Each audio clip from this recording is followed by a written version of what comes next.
ಸ್ಪಷ್ಟಭ್ರಾಂತಿ ತಿರೋಹಿತಾತ್ಮಮತಯೋ ಎಂಭಾಗಶೋ ಮನ್ವತೆ ನಿರ್ಭಾಗಂ ಸಕಲಾಭಿಧಾನಮನನ ವ್ಯಾಪಾರ ದೂರಸ್ಥಿತಂ ವಂದೇ ನಂದಿತ ವಿಶ್ವಮವ್ಯಯಮಯಂ ಭಕ್ತ್ಯಾ ತಮೇಕಂ ವಿಭುಂ ವಂದೇ ತಂ ಸಚ್ಚಿದಾನಂದಂ ಯತಿವರ್ಯಂ ಮಹಾಮತಿಂ ವೇದ ವೇದಾಂತಸಾರಜ್ಞಂ ಸದ್ಗುರುಂ ಪ್ರಣತೋಸ್ಮ್ಯಹಂ ಸದಾಹಂ ಸಂಪ್ರದಾಯಜ್ಞಂ ಸಂಯಮೀಂದ್ರಂ ಸದಾಶ್ರಯಂ ಸದ್ಗುರುಂ ಸಚ್ಚಿದಾನಂದಂ ಸದಾಚಾರಂ ಸಮಾಶ್ರಯೇ.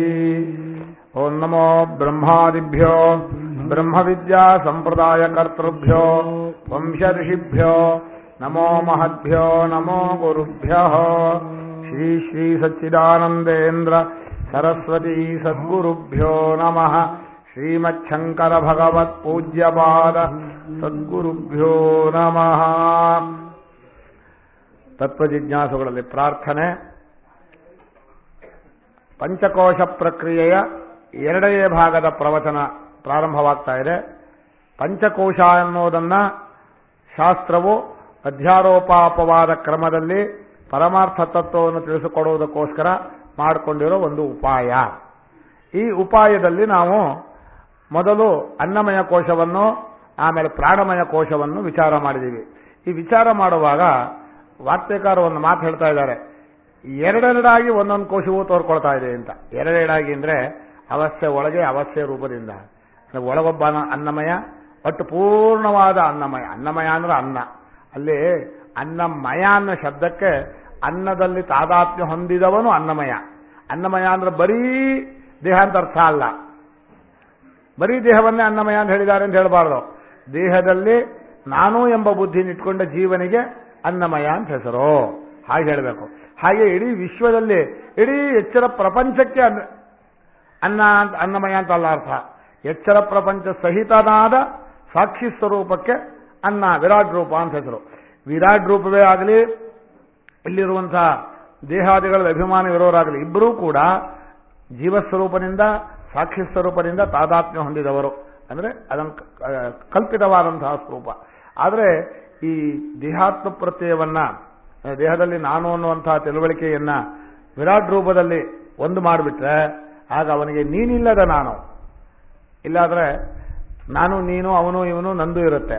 ಯಾವಾಗ ವಿರಾಟ್ ಪುರುಷನೇ ಆಗ್ಬಿಟ್ಟ, ಇಡೀ ಎಚ್ಚರ ಪ್ರಪಂಚವೇ ಯಾವ ಸಾಕ್ಷಿಗೆ ಸ್ವರೂಪವಾಗಿ ತೋರ್ತಾ ಇದೆಯೋ ಆ ನಮ್ಮ ಸಾಕ್ಷಿ ಸ್ವರೂಪ ನಾನಾದರೆ, ಅಂದ್ರೆ ನಾನೇ ಎಚ್ಚರ ಪ್ರಪಂಚ ಸಹಿತನಾದ ಸಾಕ್ಷಿ ಆದರೆ ಆ ನಾನಿಗೆ, ಅಂದ್ರೆ ಆ ನಾನಾದ ಸ್ವರೂಪಕ್ಕೆ ನೀನು ಅನ್ನೋದಿಲ್ಲ. ಯಾಕೆ ನೀನು ಅನ್ನೋದಿಲ್ಲ? ಎಲ್ಲ ನಾನೇ ಇದೊಂದು ಸಂಶಯ. ಇಡೀ ಎಚ್ಚರ ಪ್ರಪಂಚ ನಾನು ಒಂದ್ಸಲ ತಿಳ್ಕೊಂಡ್ರೆ ಆಗುತ್ತಾ, ಅದನ್ನು ಭಾವನೆ ಮಾಡ್ತಾ ಇರ್ಬೇಕ? ಇಲ್ಲಿ ಹೇಳಿರೋದು ಇದನ್ನ ಬಾಧೆ ಮಾಡೋಕ್ಕೋಸ್ಕರ, ಯಾವುದನ್ನ ಅವಸ್ಥೆ ಒಳಗಿರೋ ದೇಹಾತ್ಮ ಪ್ರತ್ಯೆಯನ್ನು ಬಾಧೆ ಮಾಡೋಕ್ಕೋಸ್ಕರ ಅಲ್ಲಿ ಭೂಮಿಕೆಯಾಗಿ ನಿಲ್ಲಿಸೋಕ್ಕೋಸ್ಕರ ಹೇಳಿದ್ದು. ಆಪ್ತೇರ್ ಆದಿಮತ್ವಾದ್ವಾ ಆಪ್ನೋತಿ ಹವ ಇದಂ ಸರ್ವಂ ವೈಶ್ವಾನರ ಆತ್ಮಭಾವ ಪಡ್ಕೊಳ್ತಾ ಹೇಳ್ತಾರಲ್ಲ, ಆ ದೃಷ್ಟಿಯಿಂದ ಧ್ಯಾನಕ್ಕೂ ಹೇಳಿರೋದು, ಭಾವನೆಯನ್ನು ಮಾಡಬಹುದು. ಧ್ಯಾನದಲ್ಲಿ ಲಾಕ್ ಆಗತ್ತಾ? ಒಂದಕ್ಕೆ ನಾನು ಎರಡು ರೂಪ ಅಂದ್ಬಿಟ್ಟು ನಿಂತು ಬಿಡುತ್ತೆ. ಅದು ನಿಂತ್ಕೊಳ್ಳುತ್ತೆ ಅನ್ನೋ ಶಬ್ದಕ್ಕೆ ಅರ್ಥ ನೀವು ಆ ವಿವೇಕದಿಂದ ಬಾಧೆ ಮಾಡಿದಾಗ, ಅದಕ್ಕಿಂತ ಇದು ಬೇರೆ ಇಲ್ಲ ಅಂತ ಬಾಧೆ ಮಾಡಿ ನಿಮ್ ನಿಶ್ಚಯ ಮಾಡಿದ್ರೆ ನಿಂತ್ಕೊಳ್ಳುತ್ತೆ ಬಿಡುತ್ತೆ. ಈಗ ಧ್ಯಾನ ಆಗುತ್ತೆ ಅಂತ ಅಷ್ಟಕ್ಕೆ ಅಲ್ಲ, ಧ್ಯಾನ ಕ್ರಮದಲ್ಲಿ ತತ್ತದ ಆತ್ಮತ್ವವನ್ನು ಪಡ್ಕೊಂಡಾಗ, ಅಂದ್ರೆ ಆಯಾ ಸ್ವರೂಪದಲ್ಲಿ ನೆಲೆ ನಿಂತಾಗ ಹಿಂದಿನ ಸ್ವರೂಪವನ್ನ ಬಾಧೆ ಮಾಡಬೇಕು, ಉಳಿಸೋದಲ್ಲ. ಬಾಧೆ ಅಂದ್ರೇನೋ ವಿವೇಕದಿಂದ ಈಗ ಅಂತಃಕರಣದಲ್ಲಿ ತಾದಾತ್ಮ್ಯತೆ ಇದೆ. ಇಂದ್ರಿಯಗಳು ಬೇರೆ ಉಳ್ಕೊಂಡಿದೆ, ನಾನು ಮನಸ್ಸಾಗಿದ್ದೀನಿ, ನಾನು ಹೊರಗಡೆ ಇಂದ್ರಿಯ ಇದೆ ಇಲ್ಲ. ಇಂದ್ರಿಯ ಆಗಲಿ ದೇಹವಾಗಲಿ ವಿಷಯವಾಗಲಿ ಇಲ್ಲ, ಎಲ್ಲ ಮನಸ್ಸೇ ಅಂದಾಗ ಅದು ಆ ಭೂಮಿಕೆಗೆ ಹೋದ ಅಂತ ಅರ್ಥ. ಅಲ್ಲಿ ಅಧ್ಯಾತ್ಮವಾಗುತ್ತೆ, ಇಡೀ ವಿಶ್ವದ ಹಾಗಾಗತ್ತ ಅಂತ.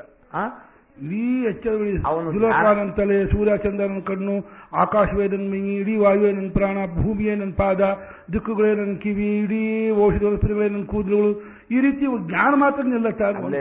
ಅವಯವವನ್ನು ಕಲ್ಪನೆ ಮಾಡಿರೋದು ಒಂದು ದೃಷ್ಟಿಯಿಂದ, ಇಲ್ಲ ಅವಯವೇ ಕಲ್ಪನೆ ಮಾಡಿದ್ರು, ಅಲ್ಲ ಅವಯವೇ ಕಲ್ಪನೆ ಮಾಡಿದ್ದು. ಇವನಿಗೆ ಕೈಕಾಲು ತಲೆ ಎಲ್ಲ ಇದೆಯಲ್ಲ, ಹೀಗೆ ಇದನ್ನು ಇಟ್ಕೊಂಡು ಉಳಿದವರಿಗೆ ಹೇಳಿದ್ದು. ಆದ್ರೆ ಇಡೀ ಎಚ್ಚರ ಪ್ರಪಂಚ ನಾನಾಗಿದ್ದೀನಿ ಅನ್ನೋದು ಅನುಭವವೋ ಭಾವನೆಯೋ? ಅನುಭವ. ಅನುಭವ ಆದ್ಮೇಲೆ ಧ್ಯಾನದ ವಿಚಾರ ಭಾವ ನಿಲ್ಲತ್ತ ಅಂತ ಅಂದ್ರೆ ಈ ದೇಹ ಬಾಧೆ ಆಗ್ಬಿಡುತ್ತೆ ಅಷ್ಟಕ್ಕೆ. ಅದು ಮಿಥ್ಯಾನುಭವವೇ ಆದ್ದರಿಂದ ಅಷ್ಟು ಮಾತ್ರದಿಂದ ದೇಹಾತ್ಮ ಬುದ್ಧಿ ಹೋಗ್ಬಿಡುತ್ತಾ? ದೇಹದಲ್ಲಿರೋ ಪರಿಚ್ಛಿನ್ನಾತ್ಮ ಬುದ್ಧಿ ವಿಶ್ವಾತ್ಮನಾಗಿ ನಿಂತಾಗ ಹೋಗುತ್ತೆ. ಹೋಗ್ಲೇಬೇಕಲ್ಲ, ಎಲ್ಲರೂ ವಿಶ್ವಾತ್ಮನ ಆಗೋದೇ ಇಲ್ಲ. ನೀವು ಅವಸ್ಥೆ ಒಳಗೂ ಇರೋ ನಾನು, ಅವಸ್ಥೆಯಾಗಿರೋನು ನಾನು ಅಂತ ಎರಡೂ ಒಟ್ಟಿಗೆ ಆಗ್ಬಿಡುತ್ತೆ. ಅಲ್ಲ, ಮಧ್ಯದಲ್ಲಿ ಪರಮಾರ್ಥ ಗೊತ್ತಾಗದೇನೆ ಮಧ್ಯದಲ್ಲಿ ಅಂತರದಲ್ಲಿ ಲಾಕ್ ಆಗತ್ತ ಅಂತ ಆಗ ನೀವು ಪ್ರಶ್ನೆ ಏನು ಅಂದ್ರೆ, ಪುನಃ ಮುಂದಕ್ಕೆ ಹೋಗ್ಬೇಕಾದಿದೆಯಲ್ಲ ಅಷ್ಟರಲ್ಲೇ ನಿಲ್ಲಿಸ್ಕೊಂಡ್ರೆ ಹಾಗೆ ಅಂತ. ನಿಜವಾಗಿ ಧ್ಯಾನ ಯೋಗಿ ಅಷ್ಟೇ ನಿಲ್ಲಿಸೋಕ್ಕೋಸ್ಕರ ಹೊರಟವನಲ್ಲ, ಅವನು ಮುಂದಕ್ಕೆ ಹೋಗಬೇಕು. ಈಗ ಈ ಧ್ಯಾನ ಯೋಗ ಅಥವಾ ಈ ಪಂಚಕೋಶ ವಿವೇಕದಲ್ಲಿ ಒಂದು ಕೋಶ ಒಂದಾಗಿ ಇನ್ನೊಂದು ಕೋಶಕ್ಕೆ ಹೋದರೆ ಮತ್ತೆ ಇನ್ನೊಂದು ಹಿಂದಿನ ಕೋಶಕ್ಕೆ ವಾಪಸ್ ಬರಬಹುದು. ಅದೇನು ಇದಲ್ಲ. ಈಗ ನಾನು ಮನಸ್ಸನ್ನು ಮಾಡ್ಕೊಂಡಿದ್ದೆ, ಇನ್ನು ಮತ್ತೆ ನಾನು ಕಣ್ಣು ನಾನು ಮಾಡ್ಕೊಳ್ತಾನೆ, ದೇಹ ನಾನು ಮಾಡ್ಕೊಳ್ತಾನೆ. ಹಾಗೆ ವಿಶ್ವಾತ್ಮನಾದ ವಿರಾಟ್ ರೂಪದಿಂದ ತಾನು ನಿಂತವನು ಅಂತ ಆದ್ಮೇಲೆ ಮತ್ತೆ ಒಳಗೆ ಬಂದ ಅಂದ್ರೆ ಧ್ಯಾನ ಯೋಗ ಸರಿಯಾಗಿ ಮಾಡ್ತಾ ಇಲ್ಲ, ಅದು ನಿಂತ್ಕೊಂಡಿಲ್ಲ ಅಂತ ಅರ್ಥ. ಧ್ಯಾನ ಯೋಗದಲ್ಲಿ ಏನು ಹೇಳ್ತೀರಿ ನೀವು? ಛೇದ್ವಾಂಗ್ಮನಸಿ ಪ್ರಾಜ್ಞಾ ಎಂಬಲ್ಲಿ ಏನ್ ಹೇಳ್ತೀರಪ್ಪ? ಅಲ್ಲ, ಏನಾದ್ರು ಅಲ್ಲಿವರೆಗೂ ಹೋಗೋವರೆಗೂ ಇದು ಸುಮ್ಮನೆ ಒಪ್ಕೊಂಡಿದ್ದೇ ಹೊರತು ಹಂತವೇ ಹೊರತು ಯಾಕ ಗಟ್ಟಿಯಾಗಿ ನಿಲ್ಬೇಕು. ನೀವು ಸುಮ್ಮನೆ ಇದು ಮಾಡ್ಕೊಂಡು ಹೋದ್ರೆ ಬಾಧೆ ಆಗಲ್ಲ.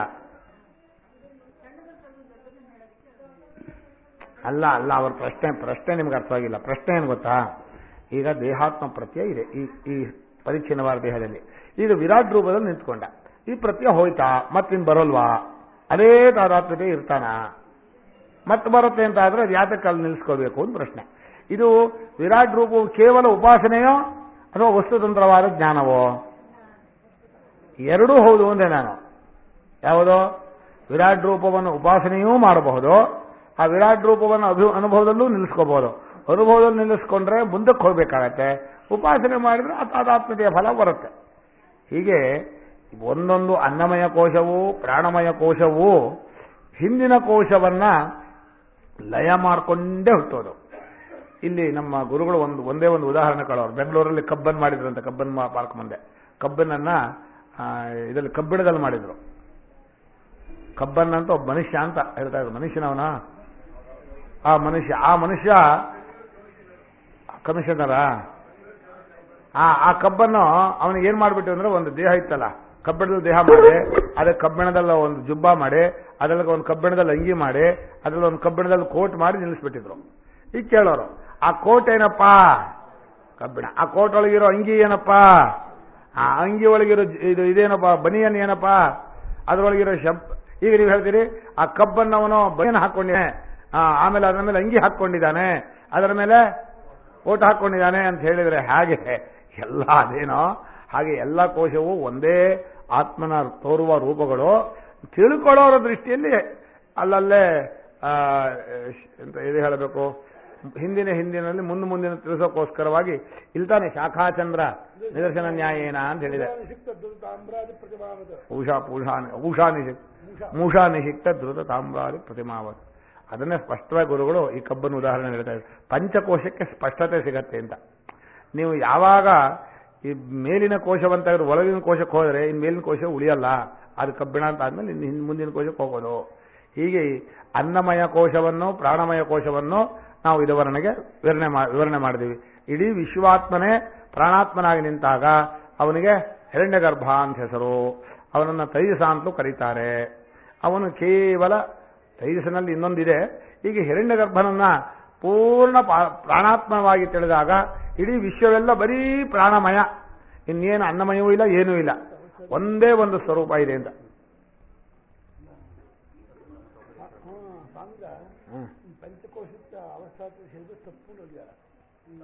ಅದು ಸರಿ, ನಾನು ಅವಸ್ಥಾತ್ರಕ್ಕೆ ಸೇರಿಸೋದೇ ಇಲ್ಲ. ಅಲ್ಲ, ಹಿರಣ್ಯಗರ್ಭ ಅಂದ್ರೆ ಸ್ವಪ್ನ ಪ್ರಪಂಚ ಅಂತ ಅರ್ಥ ಅಲ್ಲ. ನನ್ಗೆ ಗೊತ್ತಿದೆ ನನಗದು. ಅವಸ್ಥಾತ್ರಯನ್ನು ಪಂಚಕೋಶಕ್ಕೆ ತೋರಿಸೋ ತಪ್ಪು ಚೆನ್ನಾಗಿ ಗೊತ್ತಾಗಿದೆ. ಅದು ಬೇರೆ, ಇದು ಬೇರೆ ಅಂತ. ಆದ್ರೆ ಹಿರಣ್ಯಗರ್ಭನಾಗ್ತಾನೆ ಅಂತ ಹೇಳೋದು ನಿಜ ಅಲ್ಲ. ತೈಜಸಾನ ಹೆಸರು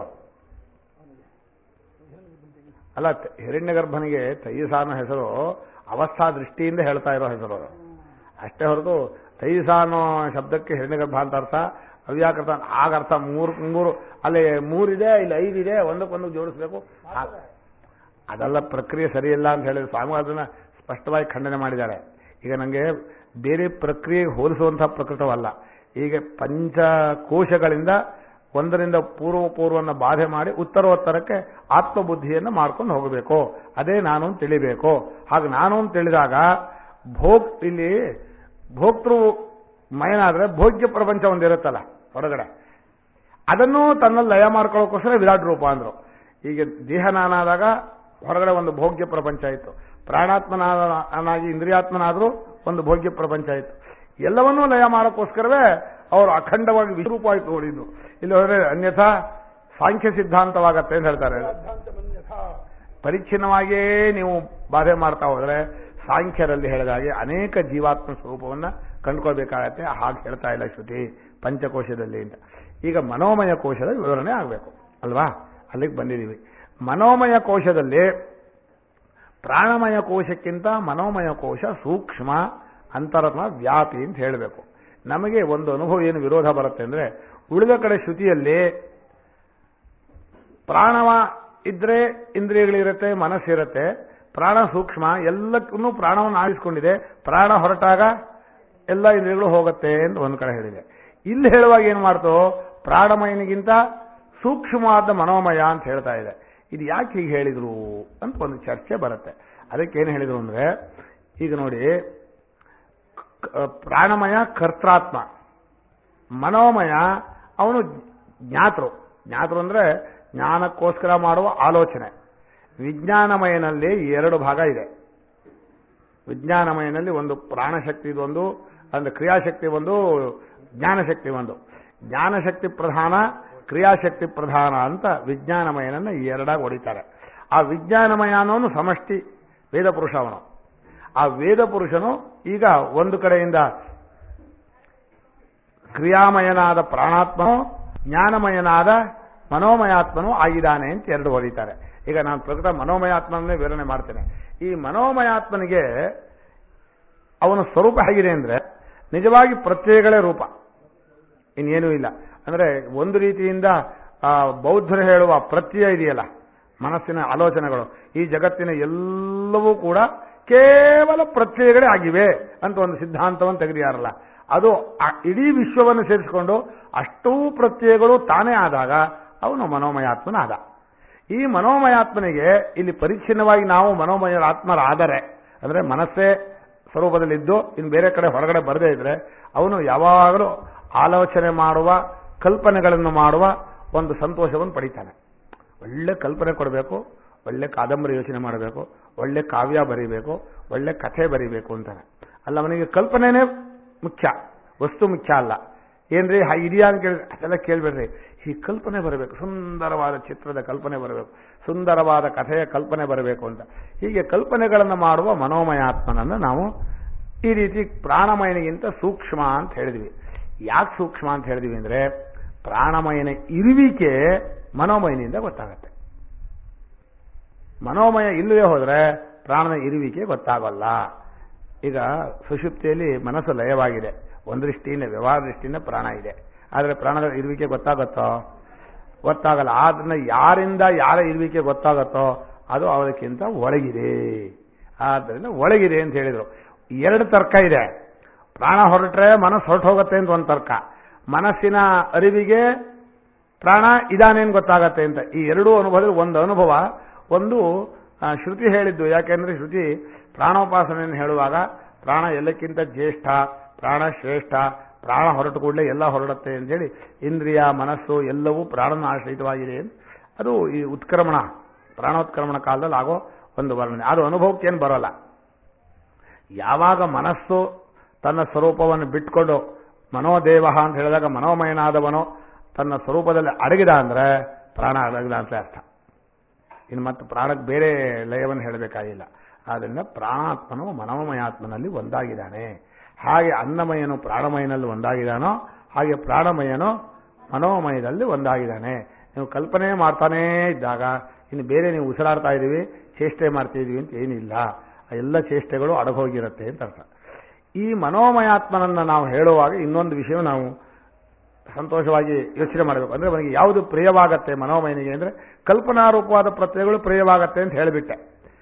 ಆದರೆ ಈಗ ಶಾಸ್ತ್ರ ಹೇಳುತ್ತೆ, ಈ ಮನೋಮಯಾತ್ಮನು ತಾನು ವೇದೋಕ್ತವಾದ ಕಲ್ಪನೆಗಳನ್ನು ಮಾಡ್ತಾ ಇರಲಿ, ವೇದಾತ್ಮನಾಗಿರಲಿ ಅಂತ ಹೇಳ್ತಾ ಇದೆ. ಏನು ವಿಶೇಷ? ಲೋಕದ ಕಲ್ಪನಾ ಪ್ರತ್ಯಯಕ್ಕೂ ವೇದೋಕ್ತವಾದ ಕಲ್ಪನಾ ಪ್ರತ್ಯಯಕ್ಕೂ ಏನು ವ್ಯತ್ಯಾಸ ಅಂತಂದ್ರೆ, ಅವನು ವೇದಾತ್ಮ ಪ್ರತ್ಯಯನಾದ್ರೆ ಇನ್ನು ಒಳಗೆ ಹೋಗ್ತಾನೆ, ಲೌಕಿಕ ಪ್ರತ್ಯಯವಾದರೆ ಲೋಕದ ಕಥಾ ಕಾದಂಬರಿ ಆದರೆ ಹೊರಗೆ ಹೋಗ್ತಾನೆ. ಅದನ್ನು ವೇದೋಕ್ತ ಉಪಾಸನೆಗಳು, ವೇದೋಕ್ತವಾದಂಥ ಮಾತು, ವೇದೋಕ್ತವಾದಂಥ ಸಾಹಿತ್ಯ. ಅಂದರೆ ಈಗ ನಾನು ನನ್ನ ಮನಸ್ಸಲ್ಲಿರೋದು ಹೇಳ್ಬಿಡ್ತೇನೆ. ವೇದವಿದೆಯಲ್ಲ, ಅದು ಮನೋಮಯನ ಶರೀರ ಅಂತಂದು ಹೇಳಿದೆ. ತಸ್ಯೇಜುರೇವ ಶಿರಃ ದಕ್ಷಿಣ ಪಕ್ಷ ಸಾಮೋತ್ತರ ಪಕ್ಷ ಆದೇಶ ಆತ್ಮ ಅಧರ್ವಾಂಗಿರಸ ಪುಚ್ಛಂ ಪ್ರತಿಷ್ಠಾ ಅಂತ ಹೇಳ್ಬಿಟ್ಟಿದೆ. ವೇದಾತ್ಮನನ್ನ ಮನೋಮಯಾತ್ಮನಿಗೆ ಅವಯವವಾಗಿ ಅವನ ದೇಹವಾಗಿ ಹೇಳಿದೆ. ಪ್ರಶ್ನೆ ಎತ್ತಿದ್ರು ಶಂಕರಾಚಾರ್ಯರು. ಏನು? ವೇದ ಅಂದ್ರೆ ಶಬ್ದ ರೂಪ ಅಲ್ವಾ? ಶಬ್ದ ಅನ್ನೋದು ಮನಸ್ಸಿಗೆ ಹೇಗೆ ಅವಯವ ಆಗತ್ತೆ ಅಂತ ಪ್ರಶ್ನೆ ಮಾಡಿ. ಸರಿತಾನೆ ಪ್ರಶ್ನೆ. ಶಬ್ದ ಅನ್ನೋದು ಯಾವಾಗಲೂ ಹೊರಗಡೆ ಕಿವಿಗೆ ಬರೋದು, ಹೊರಗಿರೋದು. ಮನೋಮಯ ಒಳಗಿದ್ದಾನೆ. ಒಳಗಿರುವ ಮನೋಮಯನಿಗೆ ವೇದಗಳು ಅವಯವ ಹೇಗಾದವು ಅಂತ ಚರ್ಚೆ ತೆಗೆದು ಅಲ್ಲಿ ಏನು ಮಾಡಿಬಿಟ್ರು, ವೇದ ಅಂದ್ರೆ ಶಬ್ದರೂಪ ಅಲ್ಲ, ಮನೋವೃತ್ತಿ ರೂಪವೇ ಅಂತ ಒಂದು ಪ್ರಶ್ನೋತ್ತರ ಮಾಡಿದರು. ಯಾಕೆ ಅಂದರೆ ವೇದಗಳಲ್ಲಿ ಮಂತ್ರಗಳನ್ನು ಜಪ ಮಾಡಿ ಆವೃತ್ತಿ ಮಾಡಿ ಅಂತ ಹೇಳುತ್ತೆ. ಶಬ್ದ ಹೇಳಿದ್ರೆ ಹೋಗ್ಬಿಡುತ್ತಲ್ಲ, ಮತ್ತೆ ಆವೃತ್ತಿ ಮಾಡೋದು ಹೇಗೆ? ಮನೋವೃತ್ತಿ ಆದ್ರೆ ಮತ್ತೆ ಹೇಳಿಸಬಹುದು. ಬರೀ ಅಷ್ಟೇ ಅಲ್ಲ, ಮಾನಸ ಜಪವನ್ನು ಹೇಳಿದೆ. ಮನಸ ಜಪ ಮಾಡಿದರೆ, ಈಗ ಬಾಯಿಂದ ಜಪ ಮಾಡಿದ್ರೆ ಎಷ್ಟು ಪುಣ್ಯವೋ, ಉಪಾಂಶು ಜಪ ಮಾಡಿದರೆ ಇನ್ನೂ ಹೆಚ್ಚು, ಮಾನಸ ಜಪ ಮಾಡಿದ್ರೆ ಇನ್ನೂ ಹೆಚ್ಚು ಅಂತ ಹೇಳಿದೆ. ಮಾನಸ ಜಪ ಅಂದ್ರೆ ಮನೋವೃತ್ತಿ ರೂಪವಾದ ಶಬ್ದಗಳು ಅಂತಾನೆ ಅರ್ಥ. ಆವಾಗ ಶಬ್ದ ಯಾವ ರೂಪವಾಗಿರುತ್ತೆ? ಈಗ ವೇದಗಳು ಮನೋವೃತ್ತಿ ರೂಪಗಳು ಅಂತ ಹೇಳಿದವು. ಅಲ್ಲಿ ಹೇಳುವ ಇನ್ನೊಂದು ಮಾತು ಹೇಳಿಬಿಟ್ರು. ಆ ಮನೋವೃತ್ತಿ ರೂಪದಲ್ಲಿರುವ ಚೈತನ್ಯವೇ ವೇದ ರೂಪದಿಂದ ತೋರಿದೆ. ಆದ್ದರಿಂದ ವೇದಗಳು ಚೈತನ್ಯ ರೂಪದಿಂದ ನಿತ್ಯವಾಗಿವೆ. ಅತೇವ ನಿತ್ಯತ್ವೋಪಪತ್ತಿ ವೇದಾನಾಂ. ವೇದಗಳನ್ನು ನಾವು ಯಾಕೆ ನಿತ್ಯ ಅಂತ ಹೇಳ್ತೀವಿ ಅಂದರೆ, ಆ ಮನೋವರ್ತಿ ರೂಪದಲ್ಲಿರುವ ಚೈತನ್ಯದಿಂದ ಅದು ಎದ್ದಿರೋದು, ಆ ಚೈತನ್ಯ ಸ್ವರೂಪವಾಗಿದೆ. ಚೈತನ್ಯ ಅನ್ನೋದು ಒಂದು ನೀರು ಅಂತ ಇಟ್ಕೊಳ್ಳಿ, ಅದರ ಮೇಲೆ ಎದ್ದ ಅಲೆಗಳ ಹಾಗೆ ಆ ಚೈತನ್ಯ ರೂಪದಿಂದ ಮನೋವೃತ್ತಿಗಳು ಹೇಳ್ತಾ ಇವೆ. ಆದ್ದರಿಂದ ಅದು ನಿತ್ಯವಾಗಿವೆ ಅಂತ ಹೇಳಿದರು. ಇಷ್ಟೇ ಶಂಕರರು ಹೇಳಿದ್ದು. ಗುರುಗಳು ಒಂದು ಪ್ರಶ್ನೆ ತೆಗೆದರು. ಅಲ್ಲ, ಇವರು ಹೇಳುವಾಗ ಶಬ್ದ ಅಂತ ಹೇಳಿದರು ವೇದವನ್ನ. ಶಬ್ದ ಅನ್ನೋದು ಮನೋಮಯಕ್ಕೆ ಹೇಳಿದರು. ಆಮೇಲೆ ಪ್ರಶ್ನೆ ತೆಗೆದರು, ಶಬ್ದವು ಹೇಗೆ ಮನೋಮಯಕ್ಕೆ ಅವಯವವಾಗತ್ತೆ, ಮನೋಮಯನ ಶರೀರ ಹೇಗಾಗತ್ತೆ ಅಂತ ಕೇಳಿದರು. ಅದಕ್ಕೇನು ಉತ್ತರ ಹೇಳಿದ್ರು? ಶಬ್ದ ರೂಪ ಅಲ್ಲ, ವೃತ್ತಿ ರೂಪ ಅಂದರು. ವೇದಗಳ ಶಬ್ದಗಳು ಮಾತ್ರ ವೃತ್ತಿ ರೂಪವೇ? ಎಲ್ಲ ಶಬ್ದವೂ ವೃತ್ತಿ ರೂಪವೇ ಅಲ್ವೇ? ಈಗ ನಾನು ಮಾತಾಡಬೇಕಾದ್ರೆ ನನ್ನ ಮನಸ್ಸಲ್ಲಿ ವೃತ್ತಿ ಬಂತಾನೆ ಅದು ಶಬ್ದವಾಗಿ ಬರೋದು. ಯಾರ್ಯಾರು ಮಾತಾಡಬೇಕಾದ್ರೂ ಎಲ್ಲ ಶಬ್ದಗಳು ಮನೋವೃತ್ತಿಗೆ ಬಂದೆ ತಾನೆ ಹೊರಗೆ ಬರುತ್ತೆ. ಆದ್ರಿಂದ ಎಲ್ಲ ಶಬ್ದಗಳು ಹೇಳಬೇಕಾಗಿದ್ದು ವೇದ ಶಬ್ದಗಳು ಅಂತ ಯಾಕೆ ಹೇಳಿದ್ರಿ? ಏನು ವಿಶೇಷ ಅಂತ ಯಾರ ಹಾಕಿದ ಪ್ರಶ್ನೆ ಇದು? ಸ್ವಾಮಿಗಳದ್ದು. ಶಂಕರರು ಹಾಕಲಿಲ್ಲ. ಸ್ವಾಮಿಗಳು ಅನುಭವ ಪ್ರಧಾನವಾಗಿ ಹೇಳೋದ್ರಿಂದ ಅಲ್ಲಲ್ಲೇ ಸ್ವಲ್ಪ ತರ್ಕ ಅನುಭವವನ್ನು ಜೋಡಿಸ್ಕೊಂಡು ಹೇಳಬೇಕು. ಎಲ್ಲ ಶಬ್ದಗಳು ಆಗಿದೆಯಲ್ಲ ಅಂದ್ರು. ಇಲ್ಲ, ವೇದ ಶಬ್ದಗಳಿಗೊಂದು ವಿಶೇಷ ಶಕ್ತಿ ಇದೆ. ಲೋಕಶಬ್ದಕ್ಕೂ ಒಂದು ಬೇರೆ ಶಬ್ದ ಇದೆ. ಲೋಕಶಬ್ದ ಬಳಸೋದು ಯಾವುದಕ್ಕೆ ಅಂದರೆ ಅನಾತ್ಮ ರೂಪವನ್ನು ಕಲ್ಪಿತ ರೂಪವನ್ನು ತಿಳಿಸುತ್ತೆ. ಅದು ನಿಜವಾಗಿ ಚೈತನ್ಯ ರೂಪವೇ ಆಗಿದ್ರೂ ಅದು ಚೈತನ್ಯ ಸ್ವರೂಪದಿಂದ ಎದ್ದಿದೆ ಅಂತ ಯಾಕೆ ಹೇಳಲ್ಲ ಅಂದರೆ, ಚೈತನ್ಯವು ಅಂದರೆ ಪರಮಾತ್ಮನು ತನ್ನದೇ ಆದ ಸ್ವರೂಪವನ್ನು ವೇದ ರೂಪದಿಂದ ತೋರ್ಕೊಂಡ ಮನೋವೃತ್ತಿಯಲ್ಲಿ. ಆ ಮನೋವೃತ್ತಿಗಳು ಅವನನ್ನೇ ತಿಳಿಸುತ್ತೆ. ಈ ಶಬ್ದಗಳು ಎಲ್ಲಿಂದ ತಿಳಿಸುತ್ತೆ? ಹೊರಗಿನ ತಿಳಿಸುತ್ತೆ. ಈ ಶಬ್ದಗಳು, ಈ ವೃತ್ತಿಗಳು ಹುಟ್ಟಿದ್ದ ಹಾಗೆ ಅಂದರೆ ಇಂದ್ರಿಯಗಳು ಹೋಗಿ ತಗೊಂಡ್ಬಂದದ್ದು ಮನೋವೃತ್ತಿಯನ್ನ. ಆ ಮನೋವೃತ್ತಿಯನ್ನ ಏರಿಸಿ ಮತ್ತೆ ಅದನ್ನೇ ಹೇಳ್ತಾ ಇದೆ ಹೊರಗಡೆನ. ಎಂಥದ್ದು? ನಾವು ಹೇಳುವ ಶಬ್ದಗಳೆಲ್ಲವೂ ಯದ್ಯಪಿ ಅಂದ್ರೆ ಮನೋವೃತ್ತಿ ರೂಪವಾಗಿದ್ದರೂ ಕೂಡ, ಆದರೆ ಆ ಶಬ್ದ ಹೊರಗಿನ ಪ್ರಪಂಚ ತಿಳಿಸುತ್ತೆ. ಆದ್ದರಿಂದ ಅದು ಪ್ರಮಾಣವಲ್ಲ, ಚೈತನ್ಯ ರೂಪವಾದ ಪರಮಾತ್ಮನ ಮಾತೇ ಆಗಿರೋದ್ರಿಂದ, ಪರಮಾತ್ಮನ ಮಾತು ಅಂದ್ಕೊಳ್ಳೆ ನಮ್ಗೇನು ಪ್ರಶ್ನೆ ಬರುತ್ತೆ ಗೊತ್ತಾ? ದೇಹೇಂದ್ರಿಯ ಇಲ್ಲದೆ ಇದ್ರೆ ಮಾತು ಬರುತ್ತಾ ಅಂತ ಒಂದು ಪ್ರಶ್ನೆ ಬರುತ್ತೆ. ಅವ್ರು ಹೇಳಿದ್ರು ಏನು ಇರಬೇಕು ಅಂತ ಏನಿಲ್ಲ. ದೇಹೇಂದ್ರಿಯಗಳು ಅಪಾಣಿಪಾದೋ ಜವನೋ ಗೃಹೀತ ಪಶ್ಯತ್ಯಚಕ್ಷು ಸಶೃಣೋ ತ್ಯಕರ್ಣ. ಕಿವಿ ಇಲ್ಲದೆ ಕೇಳ್ತಾನೆ, ಕಣ್ಣಿಲ್ದೆ ನೋಡ್ತಾನೆ ಅಂದ್ರು. ವೇದ ಹೇಳ್ತು ಅಷ್ಟೇ, ಕಣ್ಣಿಲ್ದೆ ನೋಡ್ತಾನೆ, ಕಿವಿ ಇಲ್ಲದೆ ಕೇಳಿ ಅನುಭವ ತೋರಿಸ್ರಿ ಅವರು. ಅದಕ್ಕೆ ಹೇಳಿದ್ರು ಅವರು, ನೋಡಿ ಅನುಭವದಲ್ಲೂ ಕೂಡ ನೀವು ಸ್ವಪ್ನ ಪ್ರಪಂಚವನ್ನು ಕಣ್ಣಿಲ್ಲದೆ ನೋಡಿದ್ದೀರಿ, ಸ್ವಪ್ನ ರೂಪವನ್ನ, ಸ್ವಪ್ನದಲ್ಲಿರೋ ಶಬ್ದವನ್ನು ಕೇಳಿದ್ದೀರಿ.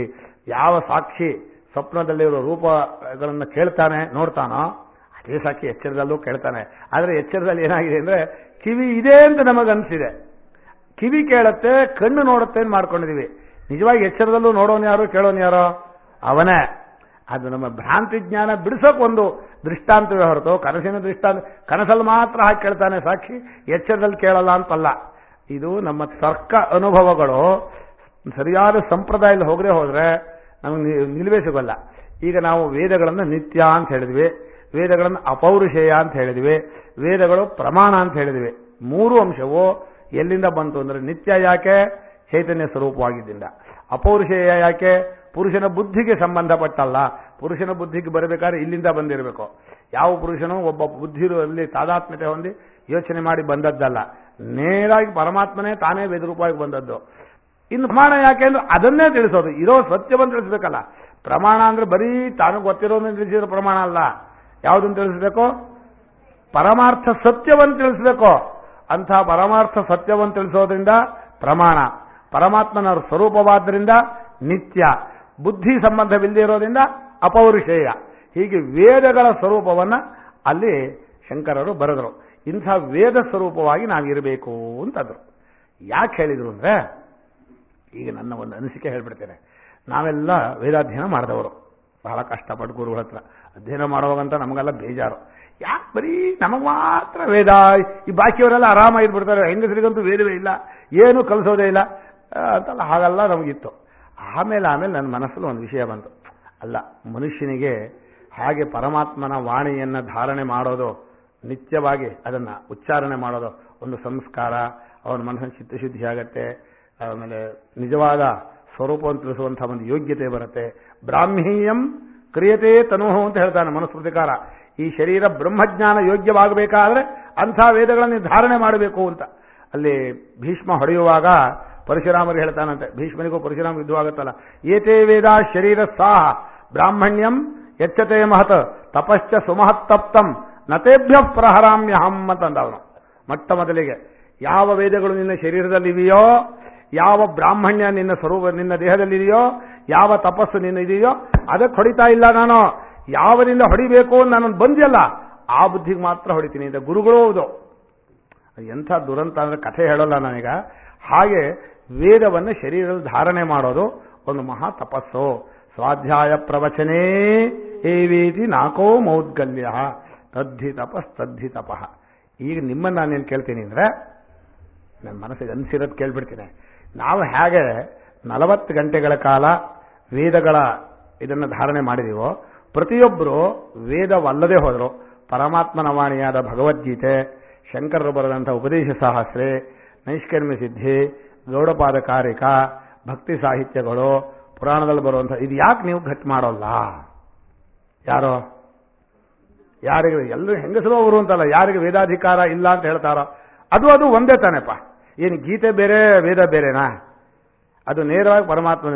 ನಾವು ಈಗ ಬೆಳಗ್ಗೆ ಕೂತ್ರೆ ಬೆಳಗ್ಗೆ 1.5 ಗಂಟೆ ಕಾಲ ಹೇಳಿದ್ರೆ ಗೀತೆ ಮುಗಿದು ಹೋಗುತ್ತೆ. ಇನ್ನು ಕಾರಿಕೆ 200 ಶ್ಲೋಕ ಇದೆ, ಅದು 1 ಗಂಟೆ ಹೇಳ್ಬೋದು. ಒಟ್ಟು 40 ಗಂಟೆಗಳು ಕಾಲ ಹೇಳುವಷ್ಟು ಒಂದು ಪರಮಾತ್ಮನನ್ನು ತಿಳಿಸುವ ಶಬ್ದ ರಾಶಿಯನ್ನ ಮನಸ್ಸಲ್ಲಿ ನೀವು ಧಾರಣೆ ಮಾಡಿ ನಿತ್ಯ ಯಾಕೆ ನೀವು ಹೇಳೋಕೆ ಇಷ್ಟಪಡಲಿಲ್ಲ? ಆದರೆ ಕಾಲ ಮಿಂಚೋಯ್ತು. ಈಗ ಕಾಲ ಯಾವುದಾಗಿತ್ತೋ, ಬಾಲ್ಯ 8ನೇ ವಯಸ್ಸಲ್ಲಿ ಶುರು ಮಾಡಬೇಕಾಗಿತ್ತು. ನಾನು ಪ್ರಶ್ನೆ ಮಾಡ್ತಾ ಇರೋದು, ಅತೀತ ಕಾಲ ಸ್ವಹಮಭ್ಯುಪೇತ ಸ್ವಾಮರ್ಥಿ ಭಾವ ಆದಿತಿ ಮೇ ವಿಷಾದ ಅಂತಾನೆ. ಕಾಲ ಕಳೆದ ಮೇಲೆ ಬೇಡ್ಕೊಂಡ್ರೆ ಹೋಯ್ತು.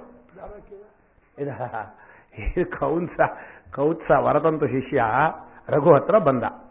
ರಘು ಏನು ಮಾಡ್ದ? ವಿಶ್ವಜಿತ್ ಯಜ್ಞ ಮಾಡಿದ್ದ. ವಿಶ್ವಜಿತ್ ಯಜ್ಞದಲ್ಲಿ ಇರೋದೆಲ್ಲ ಕೊಡಬೇಕು. ಬಂದ ಕೌತ್ಸವ ಅವನು ಗುರುಗಳ ಹತ್ರ, ವರತಂತುಗಳ ಹತ್ರ ಗುರುದಕ್ಷಿಣೆ ಕೊಡಬೇಕು ಅಂತ ಹಠ ಮಾಡ್ದ. ಬೇಡ ಕಣಪ್ಪ, ಸೇವೆ ಮಾಡಿದೀಯಾ ಅಂದ್ರೆ ಬೇಡ, ಇಲ್ಲ ನಾನು ಕೊಡಲೇಬೇಕು, ನಾನು ವಿದ್ಯೆ ಕಲ್ತ್ಮೇಲೆ ಗುರುದಕ್ಷಿಣೆ ಕೊಡಬೇಕು ಅಂತ ಸಿಟ್ಟು ಬಂತು. ಕೋಟಿಶ್ಚತಸ್ರೋ ದಶಚಾರೇತಿ, 14 ಕೋಟಿ ಚಿನ್ನದ ರೂಪಾಯಿ ತಂದ್ಕೊಡು ಹೋಗು, 14 ವಿದ್ಯೆ ಹೇಳ್ಕೊಟ್ಟಿದ್ದೀನಿ ಅಂದ್ಬಿಟ್ರು. ಹೇಳೋದು ಹೇಳ್ಬಿಟ್ರು. ಇನ್ನೇನು ತರೋದು ಎಲ್ಲಿ? ಅಯೋಧ್ಯೆಯ ರಾಜ ಇದ್ದಾನೆ, ಗುರುದಕ್ಷಿಣೆ ಕೊಡೋಕೆ ರಾಜನ ಹತ್ರ ಹೋಗ್ಬೇಕು. ಹೋಗ ರಘು ಮಹಾರಾಜನ ಹತ್ರ ಹೋದ. ಇವನು ಹೋಗೋ ಅಷ್ಟೊತ್ತಿಗೆ ಅಷ್ಟು ವಿಶುದ್ಧಿ ಜಾಗ ಮಾಡಿ ಎಲ್ಲ ಕೊಟ್ಬಿಟ್ಟಿಯಾನೆ. ಬಂದ ಕೌತ್ಸ ಬಂದ ಅನ್ಕೊಳ್ಳೆ ಮಣ್ಣಿನ ಮಡಿಕೆ, ಮಣ್ಣಿನ ತಟ್ಟೆ ತಗೊಂಡು ಅರ್ಘ್ಯ ಪಾತ್ರವನ್ನ ಪಾದ್ಯವನ್ನು ಕೊಟ್ಟ. ನೋಡ್ದ ಅವನಿಗಂತೂ ಅತೀತ ಕಾಲ ಸ್ವಹಮಭ್ಯುಪೇತ ಸ್ವಾಮರ್ಥಿ ಭಾವ ಆದಿತಿ ಮೇ ವಿಷಾದ ಅಂದ. ಅವನು ಹೇಳ್ದ, ಅಯ್ಯೋ ಕಾಲ ಮೀರಿ ನಿನ್ನ ಹತ್ರ ಬೇಡೋಕೆ ಬಂದ್ಬಿಟ್ಟೆ ಕಣೋ, ಅದೇ ನಂಗೆ ಬೇಜಾರಾಗಿರೋದು. ಇಲ್ಲ ಇಲ್ಲ ನೀನು ಹೇಳಬೇಕು ಅಂದ. ಅವ್ರು ಹೇಳ್ದ, ನಿರ್ಬಂಧ ಪೃಷ್ಠ ಬಹಳ ಬಲಾತ್ಕಾರವಾಗಿ ನಾನು ಗುರುಗಳನ್ನು ಕೇಳಿದೆ. ಗುರು ಕೋಪದಿಂದ 14 ಕೋಟಿ ರೂಪಾಯಿ ಕೊಡು ಅಂತ ಅಂದ್ಬಿಟ್ರು. ನಾನು ಕಾಲ ಮೀರಿ ಬಂದೆ, ನಾನು ಬೇರೆ ಕಡೆ ಹೋಗ್ತೀನಿ ಇಂದ. ಅವನಿಗೆ ಬೇಜಾರಾಯಿತು. ಗುರುವರ್ಥಮರ್ಥಿ ಶ್ರುತಪಾರದೃಶ್ವ ರಘೋತ್ಸಕಾಶಾದ್ ಅನವಾಪ್ಯ ಕಾಮಂ ಗತೋ ವದಾನ್ಯಾಂತರಂ ಇತ್ಯಯಮ್ಮೆ ಮಾಭೂತ್ ಪರಿವಾದ ನವಾವತ. ಗುರುಗಳಿಗೋಸ್ಕರ ಬೇಡಕ್ಕೆ ಬಂದವನು, ಒಳ್ಳೆ ವೇದಾಧ್ಯಯನ ಸಂಪನ್ನವನು, ಅಯೋಧ್ಯ ಸೂರ್ಯವಂಶದ ರಘುಮಹಾರಾಜನ ಹತ್ರ ಬಂದು ಬೇಡಕ್ಕೆ ಏನು ಸಿಗ್ಲಿಲ್ಲ, ವಾಪಸ್ ಹೋದ. ಮಹಾ ಅಪವಾದ ಇದು. 1 ದಿವಸ ಉಳ್ಕೋ, ನಾಳೆ ಕೊಡ್ತೀನಿ ಇಂದ ಅವನು. ಇವತ್ತೊಂದು ದಿವಸ ನನ್ನ ಮನೆಯಲ್ಲಿ 4ನೇ ಅಗ್ನಿಯಾಗಿ ತ್ರೇತಾಗ್ನಿ ಇದೆ, ನಿವಾಗ್ನಿಯಾಗಾರೆ. ಅದು ಏನು ಶ್ಲೋಕ ಅದ್ಭುತವಾಗಿದೆ. 4ನೇ ಅಗ್ನಿಯಾಗಿ ಇವತ್ತು ರಾತ್ರಿ ಉಳ್ಕೋ, ಬೆಳಗ್ಗೆ ಕೊಟ್ಟು ಬಿಡ್ತೀನಿ ನಿನಗೆ ಅಷ್ಟೊಂದು ಒಂದ. ಎಷ್ಟು ಧೈರ್ಯ ಇರಬೇಕು. ರಾತ್ರಿ ನಿಶ್ಚಯ ಮಾಡಿದ್ದಂತೆ ಸಂಕಲ್ಪ ಮಾಡಿ ಅಗ್ನಿಯಾಗಾರದಲ್ಲಿ, ಇನ್ನು ಎಲ್ಲೂ ಇಲ್ಲ, ಕುಬೇರನ ರಾಜ್ಯಕ್ಕೆ ಆಕ್ರಮಣ ಮಾಡಿಬಿಡೋದು ರಾತ್ರಿಯಿಂದ. ಅವನಿಗೆ ನಂದಿನಿಯ ಸೇವೆಯಿಂದ ಒಂದು ದಿವ್ಯವಾದ ಒಂದು ಶಕ್ತಿ ಇತ್ತು. ಆಯ್ತು, ಕುಬೇರನ ಇದಕ್ಕೆ ಅದು ಕುಬೇರನ ಸುದ್ದಿ ಹೊರಟೋಯ್ತು. ಕುಬೇರ ಏನು ಮಾಡ್ದ, ಅಯ್ಯೋ ಆಕ್ರಮಣ ಯಾಕೆ ಮಾಡೋದು, ಸುರಿದು ಬಿಡ್ರಿ ಎಲ್ಲ, ಇದಕ್ಕೂ ರೂಮಿಗೂ ಇರೋ ಚಿನ್ನ ನಾನೆಲ್ಲ ಸುರಿದು ಬಿಡ್ರಿ ಎಂದು ಸುರಿದೇ ಬಿಟ್ರು. ಎಲ್ಲ ರೂಮು ಭರ್ತಿ. ಬೆಳಗ್ಗೆ ಅಷ್ಟೊತ್ತಿಗೆ ಬಂದು ಹೇಳಿದ್ರಂತೆ, ಅಯ್ಯೋ ಎಲ್ಲ ರೂಮಲ್ಲೂ ಚಿನ್ನ ನಾಣ್ಯ ಇದೆ ಅಂತ, ತೆಗೆದು ಕೊಡ್ರಿ ಅವರಿಗೆ. ಅವನು ಹೇಳ್ದ, ನಂಗೆ 14 ಕೋಟಿಗಿಂತ 1 ಪೈಸಾನು ಬೇಡ ಅಂದ. ಇವನು ಹೇಳ್ದ, ಇಲ್ಲ ಅಷ್ಟು ನಿನಗೋಸ್ಕರ ಬಂದಿರು, ತಗೊಂಡು ಹೋಗ್ಬೇಕು ಅಂತ. ಇಬ್ಬರು ಕೂಡ ಜಗಳ, ನಿಂದು ಅಂತ. ಈ ನಿಂದು ಜಗಳ 2 ಕಾಲದಲ್ಲಿ, ಒಂದು ಭರತನ ಕಾಲದಲ್ಲಿ, ಒಂದು ಇಲ್ಲಿ ಒಂದು ಸೂರ್ಯವಂಶದಲ್ಲಿ. ಭರತ ಹೇಳಿದ್ನಲ್ಲ, ನಿಂದು ರಾಜ್ಯ ನಂದಲ್ಲ. ರಾಮ ಹೇಳ್ದ, ಇಲ್ಲ ಅಪ್ಪ ನಿನ್ ಕೊಟ್ಟಿಯಾನೆ. ಇಲ್ಲ ವಂಶದವ್ರು ನಿನಗೆ ಕೊಡೋಕೆ ಹೇಳಿರೋದು, ವಂಶದ ದೊಡ್ಡ ಮಗನಿಗೆ ಅಧಿಕಾರ ನಿಂದು ಅಂತ. ಇಬ್ರು ಜಗಳ ಮಾಡಿದ್ರು, ಇಬ್ಬರಿಗೂ ಇಲ್ಲ. ರಾಮನ ಪಾದಕ್ಕೆ ಬಂತು ಲಾಭ. ಹೀಗೆ ಕಥೆ ಬೇರೆ ಕಡೆ ಹೋಗ್ಬಿಡತ್ತೆ, ಕಥೆ ಹೇಳಬಾರದು, ತಪ್ಪಾಗ್ಬಿಡ್ತಾವೆ. ಆದರೂ ಪ್ರಸಂಗವಶಾತ್ ಎಳೆದು ಬಿಡುತ್ತೆ. ಹೀಗೆ ಮನೋಮಯನಾದವನು ಪರಮಾತ್ಮನ ವಾಣಿಯನ್ನು ನಿರಂತರ ಧಾರಣೆ ಮಾಡ್ತಾ ಇದ್ರೆ, ನಿರಂತರವಾಗಿ ಹೇಳ್ತಾ ಇದ್ರೆ, ಅವನು ಮನೋಮಯನಲ್ಲಿ ಕೂತಿರ್ತಾನೆ. ನಿತ್ಯ ಯಾಕೆ ನಾವು ಭಗವಂತನ ವಾಣಿಯನ್ನು ನಿತ್ಯ ಹೇಳ್ತಾ ಇರಬೇಕು ಅಂದ್ರೆ, ಈಗ ಯಾರ ಮಾತನ್ನು ಹೇಳ್ತೀವೋ ಅದು ಅವರ ಸ್ವರೂಪ ಅಲ್ವಾ. ಈಗ ಇವನ ಪರಿಚಯ ಅಂದ್ರೆ ಏನು ಅಂದ್ರೆ, ಬರೀ ದೇಹ ನೋಡಿ ಫೋಟೋ ನೋಡಿದ್ರೆ ಪರಿಚಯ ಅಲ್ಲ, ಗುರುಗಳನ್ನು ನೋಡಿದ್ರೆ ಈ ಪರಿಚಯ ಅಲ್ಲ. ಅವ್ರ ಮಾತು ಕೇಳ್ತೀವಲ್ಲ, ಅದು ಮುಖೇನ, ಅದು ಪರಿಚಯ. ಯಾಕೆಂದ್ರೆ ಮನಸ್ಸು ಬರೋದು ಮಾತಿನ ಮುಖಾಂತರ. ಮಾತು ಕೇಳಿದ್ರೆ ಅವ್ರಿಗೆ ಎಷ್ಟು ತಿಳುವಳಿಕೆ ಇದೆ, ಮಾತು ಕೇಳಿದ್ರೆ ಅವ್ರ ಮನಸ್ಸಲ್ಲಿ ಏನು ಅಭಿಪ್ರಾಯ ಇದೆ, ಮಾತು ಕೇಳಿದ್ರೆ ಅವರಲ್ಲಿ ಏನು ಗುಣ ಇದೆ ಅಂತ ಗೊತ್ತಾಗುತ್ತೆ. ಮಾತು ಮನುಷ್ಯನ ಜ್ಞಾನವನ್ನು, ಗುಣವನ್ನು, ಸ್ವಭಾವವನ್ನು ತಿಳಿಸುತ್ತೆ. ಇನ್ನು ಪರಮಾತ್ಮನ ಮಾತು ಹೇಗಿರಬೇಕು. ಅವನು ಯಾರನ್ನು ಪರಿಚಯ ಮಾಡ್ತಾನೆ? ಕೃಷ್ಣ ತನ್ನನ್ನೇ ಹೇಳ್ದವನು, ಮನ್ಮನಾಭವ ಮದ್ಭಕ್ತ ಮದ್ಯಾಜಿ ಮಾಂ ನಮಸ್ಕರೋ. ಏನು ಹೇಳ್ತಾ ಇದ್ದಾರೆ ಭಗವಂತ? ಅದೇ ಗೀತೆಯಲ್ಲಿ ತನ್ನದೇ ಪರಿಚಯ ಹೇಳಿದ. ತನ್ನದೇ ಪರಿಚಯ ಅಂದ್ರೆ ನಿಮ್ಮದೇ ಪರಿಚಯ. ನಿಮ್ಮ ಸ್ವರೂಪವನ್ನೇ ತನ್ನ ಸ್ವರೂಪ ಅಂತ ಇಸ್ಕೊಂಡು ಕೊನೆಯವರೆಗೂ ಹೇಳ್ತಾನೆ. ಹೀಗೆ ಯಾರು ನನ್ನನ್ನು ತಿಳ್ಕೊತಾನೋ ಅಂದ್ರೆ ತನ್ನ ಆತ್ಮವನ್ನು ತಿಳ್ಕೊತಾನೆ. ಕೃಷ್ಣ ಹಾಗಿದ್ದಾನೆ ಅಂತ ತಿಳ್ಕೊಳ್ಳೋದಲ್ಲ. ಕೃಷ್ಣ ಇಂಥವನು ತಿಳ್ಕೊಳ್ಳೋದ್ರಿಂದ ಏನು ಸಿಗೋದಿಲ್ಲ. ಆ ವೇದ ವಾಣಿ ಎಷ್ಟು ಅದ್ಭುತವಾಗಿದೆ ಅಂದ್ರೆ ಅದನ್ನು ಧಾರಣೆ ಮಾಡಿದಾಗ ಗೊತ್ತಾಗತ್ತೆ, ಅಷ್ಟು ಅದ್ಭುತವಾದ್ದು. ಹೀಗೆ ಮನೋಮಯಾತ್ಮನಾದರೆ ನಿಜವಾಗಿ ಪರಮಾತ್ಮನ ವಾಣಿಯನ್ನ ಪ್ರೇಮಿಸಿ ನಾವು ಪರಮಾತ್ಮ ಮನೋಮಯಾತ್ಮವಾಗಿ ಇರಬೇಕು. ಆ ಮನೋಮಯಾತ್ಮನು ಇಡೀ ವಿಶ್ವವನ್ನು ಪೂರ್ಣವಾಗಿ ತನ್ನ ಪ್ರತ್ಯಯ ರೂಪದಿಂದ ಆವರಿಸಿಕೊಂಡಿರ್ತಾನೆ. ಈಗ ಪ್ರಾಣಮಯಾತ್ಮ ಮನೋಮಯಾತ್ಮ ನುಂಗು ಹೋದ, ಇನ್ನು ಪ್ರಾಣಮಯಾತ್ಮ ಇಲ್ಲ, ಇನ್ನು ಒಳಗಡೆ ಇರುವಂತಹ ಕಲ್ಪನೆ ಇಲ್ಲ. ಬರೀ ಮನೋಮಯವೇ, ಇಡೀ ವಿಶ್ವವೆಲ್ಲ ಮನೋಮಯ. ಹಾಗಂತೂ ಒಂದು ವಿಜ್ಞಾನವಾದಿಗಳು ಇದ್ದಾರೆ. ಈ ಜಗತ್ತೆಲ್ಲ ಏನೋ ಮನೋವೃತ್ತಿಗಳೇ. ಆದ್ರೆ ಅವ್ರು ಒಂದು ಹೇಳಿದ್ರು, ಅದಕ್ಕಿಂತ ಒಳಗಿಂದಿಲ್ಲ, ಕ್ಷಣಿಕ ಅಂತೆಲ್ಲ ಹೇಳಿದ್ರು. ಅವ್ರು ಹೇಳುವಾಗಲೂ ತುಂಬಾ ಚೆನ್ನಾಗಿ ಯುಕ್ತಿಯನ್ನೆಲ್ಲ ಹೇಳಿದ್ದಾರೆ. ಸುಲಭ ಖಂಡನೆ ಮಾಡೋಕ್ಕಾಗಲ್ಲ ಅಂತ ನಾನು ಹೇಳೋದು. ಶಂಕರಾಚಾರ್ಯ ಏನೋ ಲೌಕಿಕ ದೃಷ್ಟಾಂತದಿಂದ ವೈಧಮ್ಯಾಚನ ಸ್ವಪ್ನಾದಿ ಅಲ್ಲ ಬಹಳ ಹೇಳಿದ್ರು. ಆದ್ರೆ ಗೌಡಪಾದರು ಒಪ್ಕೊಂಡ್ಬಿಟ್ರು. ಶಂಕರಾಚಾರ್ಯ ಖಂಡನೆ ಮಾಡಿದ್ದನ್ನು ಗೌಡಪಾದರು ಒಪ್ಕೊಂಡು ಮುಂದಕ್ಕೆ ಹೇಳಿದ್ರು. ಈಗ ಈ ಗೌಡಪಾದರು ಒಪ್ಕೊಂಡಿದ್ದೆ ಸರಿ ಅಂತೀರಾ, ಶಂಕರಾಚಾರ್ಯ ಖಂಡನೆ ತಪ್ಪು ಅಂತೀರೋ ಅಂದ್ರೆ, ಶಂಕರಾಚಾರ್ಯ ಖಂಡನೆ ಮಾಡಿರೋ ಪ್ರಸಂಗಕ್ಕೆ ಶಂಕರಾಚಾರ್ಯ ಖಂಡನೆ ಮಾಡಿದ್ರೆ ಸರಿ. ಗೌಡಪಾದರು ಮುಂದಕ್ಕೆ ಹೇಳಕ್ ಹೋದ್ರಿಂದ ಅವರು ಅದನ್ನು ಮುಂದಕ್ಕೆ ಹೇಳಿದ್ರು. ಯಾರನ್ನು ಒಪ್ಕೊಂಡು? ಬೌದ್ಧ ವಿಜ್ಞಾನಿಗಳನ್ನ. ಹೌದು, ನಿಮಿತ್ತವಿಲ್ಲದೆ ಚಿತ್ತವು ಎಲ್ಲಾ ವೃತ್ತಿಗಳನ್ನು ತಾಳಬಹುದು ಅಂದ್ರು. ಅನಿಮಿತ್ತಂ ಸದಾಚಿತ್ ಅಲ್ಲ, ಅನಿಮಿತ್ತಂ ಸದಾಚಿತ್ತಂ ತದ್ಧಸೂತ್ರಿಷು ಅಂದ್ರು. ಯಾವಾಗಲೂ ಅದು ಏನಾಗಿದೆ ಅಂದ್ರೆ, ವಸ್ತು ಮುಟ್ಟದೆ ಮನಸ್ಸಿಗೆ ಆಕಾರ ಬರೋಲ್ಲ ಅಂತ ಒಂದು ತರ್ಕ ತೆಗೆದ. ಯಾಕೆ ಬಂದಿರೋದು ಕಂಡಿದೆಯಲ್ಲ ಅಂದವನು. ಯಾವಾಗಲೂ ವಸ್ತುವೇ ಇಲ್ಲ, ಪ್ರಪಂಚದ ಪದಾರ್ಥವೇ ಇಲ್ಲ, ಮನಸ್ಸಲ್ಲಿ ರೂಪ ಇದೆ, ಇರೋದು ಅನುಭವದಲ್ಲಿ ಕಂಡಿದೆ. ನೀ ಯಾಕೆ ತರ್ಕ ಮಾಡ್ತೀಯಾ? ಅಲ್ಲೊಂದು ವಸ್ತು ಇರಬೇಕೋ, ಅದಕ್ಕೆ ಆಕಾರ ತಾಳ್ಬೇಕಂದ್ರೆ ಯಾಕೆ ಹೇಳಬೇಕು? ಕಲ್ಪನೆಯಪ್ಪ, ಕಲ್ಪನೆಗೇನು ವಸ್ತು ಇರಬೇಕೆ ಅಂಥೇಳಿ ಬೌದ್ಧರ ವಾದವನ್ನು ಎತ್ತಿದ್ರು. ಯಾತಕ್ಕೆಂದು ಮುಂದೆ ಆ ಮನಸ್ಸು ಅನ್ನೋದು ಆತ್ಮನಿಗಿಂತ ಬೇರೆ ಇಲ್ಲ ಅಂತ ಹೇಳಬೇಕು ಅಂತ. ಅದಕ್ಕೆ ಅಲಾತ ಶಾಂತಿಯಲ್ಲಿ ಅಲಾತ ಹೀಗಂದ್ರೆ ಅದು ಏನೋ 8 7 ಬರುತ್ತಲ್ಲ, ಆ ಥರ ಮನಸ್ಸು ಸುಮ್ಮನೆ ಕಲ್ಪನೆ ಮಾಡುತ್ತೆ. ಹೀಗೆ ಕಲ್ಪನಾಪೂರ್ವಕವಾದ ಪ್ರಪಂಚಕ್ಕಿಂತ ನಿಜವಾದ ಒಂದು ವಸ್ತು, ನಿಜವಾದ ಅಂದರೆ ವ್ಯಾವಹಾರಿಕ ನಿಜವಾದ ಪ್ರಪಂಚವೇ ಇಲ್ಲ. ಅದೇ ಪರಮಾರ್ಥ ಅಂತ ತಿಳ್ಕೊಳ್ಳೋದು ಯಾವುದೋ ಮನೋಮಯಾತ್ಮ ದರ್ಶನ. ಆ ಮನೋಮಯಾತ್ಮ ದರ್ಶನದಲ್ಲಿ ವೇದಗಳ ಸ್ವರೂಪವನ್ನು ಸೇರ್ಕೊಂಡು ಹೇಳಿದ್ದಾರೆ. ನಮಗೆ ಹೇಳುವಾಗ ಮನೋವೃತ್ತಿಗಳನ್ನು ಹೇಳುವಾಗ ವೇದಾತ್ಮನ ಯಾಕೆ ಹೇಳಿದ್ರು ಅಂತ ಒಂದು ಪ್ರಶ್ನೆ ಬಂದೇ ಬರುತ್ತೆ. ಅದಕ್ಕೆ ಶಂಕರಾಚಾರ್ಯ ಪರಿಹಾರ ಮಾಡಿದ್ದಾರೆ. ಅದನ್ನು ಯಥಾಮತಿಯಾಗಿ ನಿಮ್ಮ ಹತ್ರ ಹೇಳಿದ್ದೀನಿ. ಈಗ ಮನೋಮಯಾತ್ಮನಿಗಿಂತ ವಿಜ್ಞಾನಮಯಾತ್ಮನ ಮುಂದಕ್ಕೆ ಹೋಗಬೇಕು. ವಿಜ್ಞಾನಮಯಾತ್ಮನಿಗೂ ಮನೋಮಯಾತ್ಮನಿಗೂ ಏನು ವ್ಯತ್ಯಾಸ ಅಂದರೆ, ಮನೋಮಯಾತ್ಮ ಬರೀ ಆಲೋಚನೆ ಮಾಡ್ತಾ ಇದ್ದ, ವಿಜ್ಞಾನಮಯಾತ್ರ ಏನು ಮಾಡ್ದ? ಅರ್ಥ ಮಾಡ್ಕೊಳ್ಳೋ ಶುರು ಮಾಡ್ದ. ಈ ವೇದಗಳನ್ನು ಬರೀ ಪಾರಾಯಣ ಮಾಡಿದ್ರೆ ಸಾಕು ಅರ್ಥ ತಿಳ್ಕೋಬೇಕೋ? ಗೀತೆಯನ್ನು ಪಾರಾಯಣ ಮಾಡಿದ್ರೆ ಸಾಕು ಅರ್ಥ ತಿಳ್ಕೋಬೇಕೋ? ಅರ್ಥ ತಿಳ್ಕೋಬೇಕು. ಅರ್ಥ ತಿಳ್ಕೊಳ್ಳೋದ್ರಿಂದ ಆನಂದ ಪಡಬೇಕು ನೀವು. ನನಗೆ ಜ್ಞಾನ ಬೇಕು, ಜ್ಞಾನದಿಂದ ಆನಂದ ಪಡಬೇಕು ಅಂದ್ರೆ ವಿಜ್ಞಾನಮಯರು. ವಿಜ್ಞಾನಮಯನಾಗಬೇಕು ಅಂದರೆ ಬರೀ ಜ್ಞಾನವನ್ನು ನಾನು ಪ್ರತಿಯೊಂದು ಕ್ಷಣದಲ್ಲೂ ಅರಸ್ತಾನೆ ಇರಬೇಕು. ಜಿಜ್ಞಾಸು ಅಂತಿರಲ್ಲ, ಎಲ್ಲೆಲ್ಲೂ ಜ್ಞಾನನೇ ಬೇಕು. ಬರೀ ಜ್ಞಾನ ಬೇಕು ಅಷ್ಟೇ ಅಲ್ಲ, ಜ್ಞಾನದಿಂದ ಆನಂದ ಪಡಿಬೇಕು, ಜ್ಞಾನದಲ್ಲಿ ಪ್ರೇಮಿಗಳಾಗಿರಬೇಕು. ಈ ಜ್ಞಾನ ಇವತ್ತು ಸಿಕ್ತು. ಇವತ್ತಿನ ಪ್ರವಚನ ಹೇಳಿರೋದು ಇಂಥ ವಿಶೇಷ ಜ್ಞಾನ, ಇದು ಇವತ್ತು ನನಗೆ ಅರ್ಥವಾಯಿತು. ಹಾಗೆ ಯಾವಾಗಲೂ ಇದ್ದರೆ ನೀವು ವಿಜ್ಞಾನಮಯಗಳು. ಇಲ್ಲಿ ಹೋದ್ರೆ ಮತ್ತೆ ಮಾಡಬೇಕೋ, ಮತ್ತೆ ತಿನ್ನಬೇಕು ಅಂದ್ರೆ ಮತ್ತೆ ಪ್ರಾಣಮಯಕ್ಕೆ ಬಂದ್ಬಿಡ್ತೀರಿ, ಮತ್ತೆ ಯೋಚನೆ ಮಾಡೋಕೆ ಬಂದ್ಬಿಡ್ತೀರಿ, ಮತ್ತೆ ಅದನ್ನು ನೋಡೋದು ಇದನ್ನು ನೋಡೋದು ಕಪಿಚೇಷ್ಟೆ ಮಾಡೋಕೆ ಶುರು ಮಾಡಿಬಿಡ್ತೀರಿ. ಅಂದರೆ ಮನುಷ್ಯನು ವಿಜ್ಞಾನಮಯನಾದರೆ ವೇದಾರ್ಥವನ್ನು ತಿಳಿದವನಾಗ್ತಾನೆ.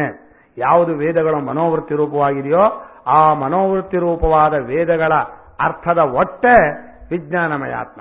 ಅವನು ಹಿರಣ್ಯಗರ್ಭನ ಮೂಲ ಸ್ವರೂಪ. ಅದು ಯಾವಾತನನ್ನ ವೇದಗಳು ಕೊಟ್ಟು ಕೂಡಲೇ ಅವನು ವೇದಗಳನ್ನು ನೋಡಿದ್ದಂತೆ ಅವನಿಗೆ ತಕ್ಷಣ ಅರ್ಥವಾಯಿತು. ಯಾಕಂದ್ರೆ ಅಷ್ಟು ಪರಿಶುದ್ಧವಾದ ಮನಸ್ಸು ಅವನಿಗೆ. ವೇದಗಳು ಬಂದದ್ದು ಹೇಳಿಕೊಟ್ಟು ಬಂದದ್ದಲ್ಲ, ಅವನಿಗೆ ಜ್ಞಾನವೂ ಕೂಡ ವೇದಗಳನ್ನು ತಗೊಂಡು ಯೋಚನೆ ಮಾಡಿದ್ನಲ್ಲ, ಮೊಟ್ಟ ಮೊದಲು ಏನಾಯ್ತು ಅವನಿಗೆ? ತತ್ಕ್ಷಣದಲ್ಲಿ ಜ್ಞಾನ ಆಯಿತು, ಬ್ರಹ್ಮಜ್ಞಾನವಾಗ್ಬಿಡ್ತು. ಆದರೂ ಕೂಡ ಅವನು ಆಧಿಕಾರಿಕ ಪುರುಷನಾದ್ದರಿಂದ, ಆಧಿಕಾರಿಕ ಪುರುಷ ಅಂದ್ರೆ ಅರ್ಥ ಆಗತ್ತಾ? ಆಧಿಕಾರಿಕ ಪುರುಷ ಅಂದ್ರೆ ಸೃಷ್ಟಿಗೆ ಜವಾಬ್ದಾರಿ ತಗೊಂಡು ಬಂದವನು ಅಧಿಕಾರಿಯಾದ ಪುರುಷ. ಅವನು ಇರೋವರೆಗೂ ಈ ಸೃಷ್ಟಿ ವ್ಯವಸ್ಥೆ ನೋಡ್ಕೋಬೇಕು. ಈ ಸೃಷ್ಟಿಯಿಂದ ಈ ಥರ ಕೇಳಬೇಡಿ ನೀವು, ನೆನ್ನೆ ಹೇಳಿದ ಪ್ರಕ್ರಿಯೆ ಅಲ್ಲ, ಕಾರ್ಯಕಾಲದ ಪ್ರಕ್ರಿಯೆ ಸೃಷ್ಟಿ ಅಲ್ಲ. ಈಗ ಲೋಕದ ಅರ್ಥದ ಸೃಷ್ಟಿ. ಅವನು ಏನು ಯೋಚನೆ ಮಾಡ್ತಾನೋ ಆ ವಸ್ತು ತೋರುತ್ತೆ.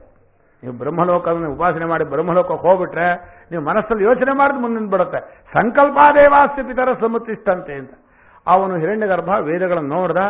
ವೇದಗಳನ್ನು ನೋಡಿದ ಕೂಡ ಶಬ್ದಕ್ಕೆ ಅರ್ಥ ಸಿಕ್ತು. ಅರ್ಥ ಸೃಷ್ಟಿಯಾಗಿರಲಿಲ್ಲ, ಅರ್ಥವನ್ನು ಆಮೇಲೆ ಸೃಷ್ಟಿ ಮಾಡಿದ. ಆದ್ದರಿಂದ ವೇದಗಳಲ್ಲಿರೋ ಅರ್ಥ ನಿತ್ಯ ಅಂದರು. ಏನು ಅರ್ಥ ಸೃಷ್ಟಿ ಮಾಡಿದ ಅಂದ್ರೇನು? ಅರ್ಥವಾಯಿತು ಅಂದ್ರೆ ಏನು ಅಂದರೆ, ಈಗ ನೀವು ಜಿಲೇಬಿ ಮಾಡಬೇಕು ಅಂತ ಯೋಚನೆ ಮಾಡಿದ್ರಿ ನಿಂತ್ಕೊಳ್ಳಿ ಮನಸ್ಸಲ್ಲಿ. ಜಿಲೇಬಿ ಮಾಡಬೇಕು ಅಂದ್ರೆ ಅರ್ಥ ಆಯ್ತೋ ಇಲ್ವಾ? ಆಮೇಲೆ ಜಿಲೇಬಿ ಮಾಡ್ತೀರೋ ಇಲ್ವಾ? ಈಗ ಜಿಲೇಬಿ ಮುಂಚೆ ಇತ್ತೋ ಜಿಲೇಬಿ ಅರ್ಥವಾಯಿತು ಅಂತ ಕೇಳಿದ್ರೆ, ಯಾವತ್ತಾದ್ರೂ ಒಂದು ದಿವಸ ಎಲ್ಲಾದ್ರೂ ಒಂದ್ ಕಡೆ ಜಿಲೇಬಿ ನೋಡದೆ ಹೋಗಿದ್ರೆ ಜಿಲೇಬಿ ಅರ್ಥವಾಗ್ತಿರ್ಲಿಲ್ಲ ಅಂತ ಆ ತರ್ಕ ಮಾಡಬಹುದು. ಆದರೆ ಶಬ್ದಗಳಿಗೆ ಅರ್ಥ ಇರೋ ನಿತ್ಯ. ನೀವು ಯಾವುದೋ ಒಂದು ಜಿಲೇಬಿ ನೋಡ್ತೀವಿ ಅನ್ನೋದಕ್ಕೆ ನಿಮಗೆ ಅರ್ಥ ಆಗೋದಕ್ಕೆ ನೀವು ಜಿಲೇಬಿ ನೋಡ್ಕೋಬೇಕು. ಹಿರಣ್ಯಗರ್ಭನಿಗೆ ಹಾಗಲ್ಲ. ಅವನು ವೇದಗಳಲ್ಲಿರುವ ಪದಗಳನ್ನು ನೋಡಿದ ಕೂಡಲೇ ಕಲ್ಪಾಂತರದ ಅವನ ಸಂಸ್ಕಾರ ವಶಾತ್ ಅಷ್ಟೂ ಪದಗಳಿಗೂ ಅವನಿಗೆ ಅರ್ಥ ಮನಸ್ಸಲ್ಲಿ ಬಂದ್ಬಿಡ್ತು. ಶಬ್ದಕ್ಕೆ ಅರ್ಥ ವೇದದಲ್ಲಿ ಚಂದ್ರ ಇದು ಇಂದ್ರ ಶಬ್ದ ಇತ್ತು ಅಂದ್ಕೊಳ್ಳಿ. ಇಂದ್ರ ಶಬ್ದವನ್ನು ನೋಡ್ದ, ಇಂದ್ರ ಶಬ್ದದ ಅರ್ಥ ಗೊತ್ತಾಯಿತು. ಇಂದ್ರ ಶಬ್ದ ಅರ್ಥವನ್ನು ಮನಸ್ಸಲ್ಲಿ ಯೋಚನೆ ಮಾಡಿದ್ಕೊಳ್ಳಿ ಇಂದ್ರ ಬಂದ. ಸಭೂಮಿ ಮಸೃಜತ, ಭೂ ಅಂತ ಶಬ್ದ ಹೇಳ್ದ, ಅವ್ರಿಗೆ ಅರ್ಥ ಭೂಮಿ ಅಂತ ಗೊತ್ತಾಯಿತು. ಭೂಮಿ ಅಂತ ಗೊತ್ತಾದ್ಕೊಳ್ಳೆ ಮನಸ್ಸಲ್ಲಿ ಸಂಕಲ್ಪ ಮಾಡ್ದ, ಭೂಮಿ ಬಂದ್ಬಿಡ್ತು. ಇಲ್ಲಿ ಮನಸ್ಸಿನ ಹಿರಣ್ಯಗರ್ಭದಿಂದ ಬಂತು ಅಂದ್ರೆ ಈ ವ್ಯಾವಹಾರಿಕ ಸತ್ಯತ್ವ ದೃಷ್ಟಿಯಲ್ಲಿ ನಿಜವಾಗಿ ಭೂಮಿ ಬಂದಿಲ್ಲ, ಆ ವಿಷಯ ಬೇರೆ. ನೀವು ಯಾವಾಗಲೂ ಪರಮಾರ್ಥ ದೃಷ್ಟಿಯನ್ನು ವ್ಯವಹಾರ ದೃಷ್ಟಿಯನ್ನು ಬೆರೆಸ್ಕೊಂಡು ಹೇಳಬಾರ್ದು. ಹೀಗೆ ವಿಜ್ಞಾನಮಯನನ್ನ ನಾವು ನಿರಂತರವಾಗಿ ಅದೇ ಸ್ವರೂಪದಲ್ಲಿ ಇರಬೇಕು ಅಂದ್ರೆ ನಾವೇನು ಮಾಡಬೇಕು? ವಿಚಾರ ಮಾಡ್ತಾ ಆ ಪ್ರೇಮ ಇರಬೇಕು ವಿಚಾರದಲ್ಲಿ. ನಾನು ಮೊನ್ನೆ ಒಂದು ಕಥೆ ಹೇಳಿದೆ ನಮ್ಮ ಗುರುಗಳಿಗೆ, ಶಂಕರ ಭಾಷೆಯಲ್ಲಿ ಮುಳುಗಿದ್ರೆ ಎಬ್ಸಕ್ಕಾಗ್ತಿರ್ಲಿಲ್ಲ ಅವ್ರನ್ನ ಅಂತ. ಅಷ್ಟೊತ್ತು ಮುಳುಗಿರೋರು ಎಷ್ಟೊತ್ತೋ ಏನಾದರೂ ದೇಹದ ಬಾಧೆ ಬಂದರೆ ಕೈಕಾಲು ತೊಳ್ಕೋಬೇಕಾದ್ರೆ ನೋವಾದರೆ ಹೇಳ್ಬೇಕೇ ಹೊರತು ಹೇಳ್ತಾನೇ ಇರಲ್ಲ. ಈಗ ಟಿವಿ ನೋಡೋರು ಹೇಳಲ್ಲ. ಈಗ ಅವರು ಶಂಕರ ಬಾಜಿನೇ ಹೇಳ್ತಿರ್ಲಿಲ್ಲ. ಅದ್ಭುತವಾಗಿ ಅವರು ಮುಳುಗೋರು. ಹಾಗೆ ಜ್ಞಾನದಲ್ಲಿ ಒಂದು ಗ್ರಂಥ ಕೊಟ್ರೆ ಆ ಗ್ರಂಥವನ್ನು ಹೀಗೆ ಓದ್ತಾ ಇದ್ರೆ ಶಬ್ದವನ್ನು ಓದ್ತಾ ಇರಲಿಲ್ಲ. ಅವರು ಏನು ಓದ್ತಾ ಇದ್ರು? ಅರ್ಥವನ್ನೇ ಓದ್ತಾ ಇದ್ರು. ಅರ್ಥ ಓದೋದು ಹಾಗೆ ಅಂತ ಕೇಳಿದ್ರು. ನಾನು ಈ ಸಂಭಾಷಣೆಯನ್ನು ಕಲಿಸುವಾಗ ಹೇಳ್ತೇನೆ, ಸಂಭಾಷಣೆಯನ್ನ ಅರ್ಥಕ್ಕೆ ತಕ್ಕ ಹಾಗೆ ಆ ಟೋನ್ ಹೇಳಬೇಕು, ಬರೀ ಪೇಪರ್ ಓದಿದಾಗ ಹೇಳಬಾರ್ದು ಅಂತ. ಅವಾಗ ಅವರೇನು ಹೇಳಿದ್ರು, ನಂಗೆ ಅರ್ಥ ಆದ್ಮೇಲೆ ಹಾಗೆ ಓದ್ತೀನಿ ಅಂದ್ರು, ಹೇಳ್ತೀನಿ ಅಂದ್ರು. ಈ ಹೇಳೋದನ್ನ ಕಲ್ತ್ಕೊಂಡು ಅರ್ಥ ಆಗಬೇಕು, ಅರ್ಥ ಆದ್ಮೇಲೆ ಹೇಳೋದು ಕಲ್ತ್ಕೋಬೇಕು. ಭಾಷೆಯಲ್ಲಿ ಮಕ್ಕಳು ಭಾಷೆಯನ್ನು ಕಲ್ತ್ಕೋತಾರೆ. ಎಲ್ಲೋಗಿದ್ದೆ ಅಂತಾರೆ, ಅದನ್ನು ಎಲ್ಲಿ ಹೋಗಿದ್ದೆ ಅಂತ ಹೇಳಲ್ಲ ಅಲ್ವಾ? ಅದು ಭಾಷೆಗೆ ಆ ಟೋನ್ ಬೇಕು. ಆ ಟೋನ್ ಅಂದ್ರೆ ಏನೋ ಧ್ವನಿ, ಏರಿಳಿತ ಬೇಕು. ಏರಿಳಿತ ಇಲ್ಲಿರೋ ಭಾಷೆಯಲ್ಲಿ ಜೀವ ಇರೋಲ್ಲ, ಕೇಳೋಕೆ ಬೇಜಾರು. ಹಾಗೆ ಒಂದು ಧ್ವನಿ ಬರಬೇಕಾದ್ರೆ ಅರ್ಥ ಗೊತ್ತಿರಬೇಕು. ಅವರು ಹೊಸದಾಗಿ ಕಲಿಯೋರು ಏನು ಮಾಡ್ತಾರೆ, ಅಲ್ಲಿರೋದನ್ನು ಓದ್ಬಿಡ್ತಾರೆ ಪುಸ್ತಕದಲ್ಲಿ. ಕನ್ನಡ ಬರದೇ ಇದ್ದವ್ರು ಕನ್ನಡ ಪುಸ್ತಕ ಓದಿದ್ರು ಏನು ಓದ್ತಾರೆ? ವಾದ ಜಗತ್ತು ಯಾವುದು ಒಂದು ಅವ್ರು ಓದ್ತಾ ಇದ್ರೆ ಅರ್ಥ ಆದವರಿಗೂ ಅರ್ಥ ಆಗಲ್ಲ, ಬರೀ ಅಕ್ಷರ ಓದ್ಬಿಡ್ತಾರೆ. ಆದ್ದರಿಂದ ನಿಮಗೆ ಅರ್ಥವಾದ ಮೇಲೆ ಓದೋದು ಅಂದ್ರೆ ಅದನ್ನು ಒಂದ್ಸಲ ಮನಸ್ಸ ಓದ್ಕೊಂಡು ಅರ್ಥ ಮಾಡ್ಕೋಬೇಕು, ಆಮೇಲೆ ಅದನ್ನು ಶಬ್ದವಾಗಿ ಹೇಳಬೇಕು, ಆವಾಗ ಅದು ಧ್ವನಿಯಾಗಿ ಬರುತ್ತೆ. ಹಾಗೆ ವಿಜ್ಞಾನಾತ್ಮವಾಗಬೇಕಾದ್ರೆ ಅರ್ಥವನ್ನು ತಿಳ್ಕೊಳ್ಳೋದ್ರಲ್ಲಿ ಅಷ್ಟು ಆಳವಾಗಿ ಮುಳುಗಬೇಕು ನೀವು. ನಮ್ಮ ಗುರುಗಳ ಪ್ರವಚನ ಕೇಳುವಾಗ ನಾವು ಹ್ಯಾಕ್ ಕೂತಿರ್ತಿದ್ವಿ ಅಂದ್ರೆ ಎಲ್ಲಿ ಒಂದು ಪದ ತಪ್ಪಿಡುತ್ತೋ ಅರ್ಥ ಆಗದೆ ಹೋಗ್ಬಿಡುತ್ತೋ, ಸ್ವಲ್ಪ ಅರ್ಥ ಆಗದೆ ಹೋದ್ರೂ ಮುಂದೆ ಅರ್ಥ ಆಗಲ್ಲ, ಬಹಳ ಕಷ್ಟ. ಏಕಾಗ್ರತೆಯಿಂದ ಮುಳುಗಬೇಕು. ಹಾಗಷ್ಟು ಪ್ರೇಮವೂ ಆ ಅರ್ಥ ತಿಳ್ಕೊಳ್ಳೋ ಶಕ್ತಿನೂ ಮುಳುಗಿದ್ರೆ ಆವಾಗ ಭಾಷ್ಯ ನಿಮ್ಗೆ ಬಿಟ್ಕೊಳತ್ತೆ. ನೀವು ಹಿರಣ್ಯಗರ್ಭರಾಗ್ಬಿಡ್ತೀರಿ. ವೇದಾರ್ಥದಲ್ಲಿ ಮುಳುಗಿದ್ರೆ ನೀವೇನಾಗ್ತೀರಿ? ಹಿರಣ್ಯಗರ್ಭನಾದ್ರೆ ಹಿರಣ್ಯಗರ್ಭ ಯೋಚನೆ ಮಾಡಿದ ಕೂಡಲೇ ಹೊಳೆಯಲ್ವಾ? ಆತ್ಮಜ್ಞಾನ ಹಾಗೇ ಬಿಡುತ್ತೆ, ಇನ್ನೇನು ಹೆಚ್ಚೊತ್ತಿಲ್ಲ. ಆದರೆ ವಿಜ್ಞಾನಮಯನಲ್ಲಿ ನಿಂತ್ಕೊಳ್ಳೋ ಶಕ್ತಿ ಬರಬೇಕಾದ್ರೆ ಅರ್ಥವನ್ನು ತಿಳ್ಕೊಳ್ಳೋದ್ರಲ್ಲಿ ಆಸಕ್ತಿ ಇರಬೇಕು. ನಮ್ಮ ಗುರುಗಳು ಒಂದು ಮಾತು ಹೇಳೋರು, ಗಣಿತದಲ್ಲಿ ಯಾರಿಗೆ ತುಂಬಾ ಪ್ರೀತಿ ಇದ್ದೋ, ತುಂಬಾ ಅದರಲ್ಲೇ ಮುಳುಗೋಳಿದ್ರು ಅವರಿಗೆ IQ ಜಾಸ್ತಿ ಇರುತ್ತೆ. IQ ಅಂದ್ರೇನು? ಅರ್ಥ ಮಾಡ್ಕೊಳ್ಳೋ ಶಕ್ತಿ. ಈಗಿನವರು ಓದ್ತಾ ಒಂದು ತುಂಬಾ IQ ಇದೆ ಅಂತ ಕೇಳಿದ್ದೀನಿ ನಾನು. ಎಲ್ಲ IQನೂ ಕೇಳಿ ಆಯಿತು, ಒಂದೇ ಒಂದು ಪ್ರಯೋಜನ ಇಲ್ಲ. ಅಲ್ಲಿ ನಂಬರ್ ತಗೋತಾರೆ 98, 96. ಅಯ್ಯೋ ಅವ್ರು ಭಾರಿ ಬುದ್ಧಿವಂತರು ಇನ್ನು ಹೊಗಳ್ತಾರೆ. ಇಲ್ಲಿ ನಮ್ಮ ವೇದಾಂತ ಕ್ಷೇತ್ರಕ್ಕೆ ಬಂದ್ರೆ ಏನೂ ಅರ್ಥ ಆಗಲ್ಲ. ಗಟ್ಟು ಮಾಡಿ ಕಲ್ತ್ಕೊಂಡು ಬಂದವರು ಅವರು. ಎಲ್ಲವನ್ನು ಗಟ್ಟು ಮಾಡಿದರೆ, ಗಣಿತದಲ್ಲಿ ಗಟ್ಟು ಮಾಡಿದ್ರೆ ಪ್ರಯೋಜನ ಇಲ್ಲ. ಗಣಿತದಲ್ಲಿ ಏನು ಮಾಡಬೇಕು ಅಂದ್ರೆ ಯಾಕೇನು ಕೇಳಬೇಕು. A ಇಂಟು ಎ ಸ್ಕ್ವೇರ್ ಅಂದ್ರೆ ಯಾಕೆ ಎ ಸ್ಕ್ವೇರ್ ಅಂತ ಹೇಳಿದ್ರಿ? ಯಾಕೆ A square? A plus A 2A ಅಂತೀರಿ, A ಇಂಟು ಎ ಸ್ಕ್ವೇರ್ ಅಂತೀರಿ. ಯಾಕೆ ಹೇಳ್ತೀರಿ ಅಂತ ಕೇಳಬೇಕು ನೀವು. ಏನೂ ಕೇಳಲ್ಲ. ಎ ಅಂದ್ರೆ ಏನೂ ಗೊತ್ತಿಲ್ಲ, ಎ ಸ್ಕ್ವೇರ್ ಗೊತ್ತಿಲ್ಲ, ಗಟ್ ಮಾಡ್ತೀನಿ ಅಂತಾನೆ. ಗಟ್ಟು ಏನು ಪ್ರಯೋಜನ ಆಗುತ್ತೆ? ಗಣಿತ ಗಟ್ ಮಾಡೋಕಲ್ಲ ಇರೋದು. ಗಣಿತ ಇರೋದಕ್ಕೆ ಬೇಕು, ಪ್ರತಿಯೊಂದು ಪ್ರಶ್ನೆ ಮಾಡಬೇಕು. ವೇದಾಂತವೂ ಹಾಗೆ, ಯಾವುದು ಅನುಭವ ಪ್ರಧಾನವೋ ಅಲ್ಲಿ ನೀವು ಪ್ರಶ್ನೆ ಮಾಡದೆ ಹೋದ್ರೆ ಹ್ಞೂ ಅಂದ್ರೆ, ಈಗ ನಾನು ವಿಜ್ಞಾನಮಯ ಅಂತ ಹೇಳಿದೆ, ದೊಡ್ಡವ್ರು ಹೇಳಿದಾರೆ ಕಣ್ರಿ, ಶಾಸ್ತ್ರ ಹೇಳಿದೆ ಹ್ಞೂ ಅಂದ್ರೆ ನಿಮಗೇನು ಬರೀತಾಗಲ್ಲ. ವಿಜ್ಞಾನಮಯ ಅನ್ನೋನು ಇಂಥವನೋ, ನಾನು ಬುದ್ಧಿಯಲ್ಲಿ ತಾದಾತ್ಮ್ಯತೆಯಿಂದ ವೇದಾರ್ಥವನ್ನ ನಿರೂಪಣೆ ಮಾಡೋಕ್ಕೋಸ್ಕರ ಪೂರ್ಣ ವಿಶ್ವದಲ್ಲಿ ನಿಂತವನು, ವೇದಗಳಲ್ಲಿ ಇರುವಂಥವನು, ವೇದಾತ್ಮನು ನಾನು, ಅರ್ಥವನ್ನು ತಿಳ್ಕೊಳ್ಳೋಕೆ ಮುಳುಗಿದ್ದೀನಿ ಅಂದ್ರೆ ನೀವು ವಿಜ್ಞಾನಮಯರಾಗ್ತೀರಿ.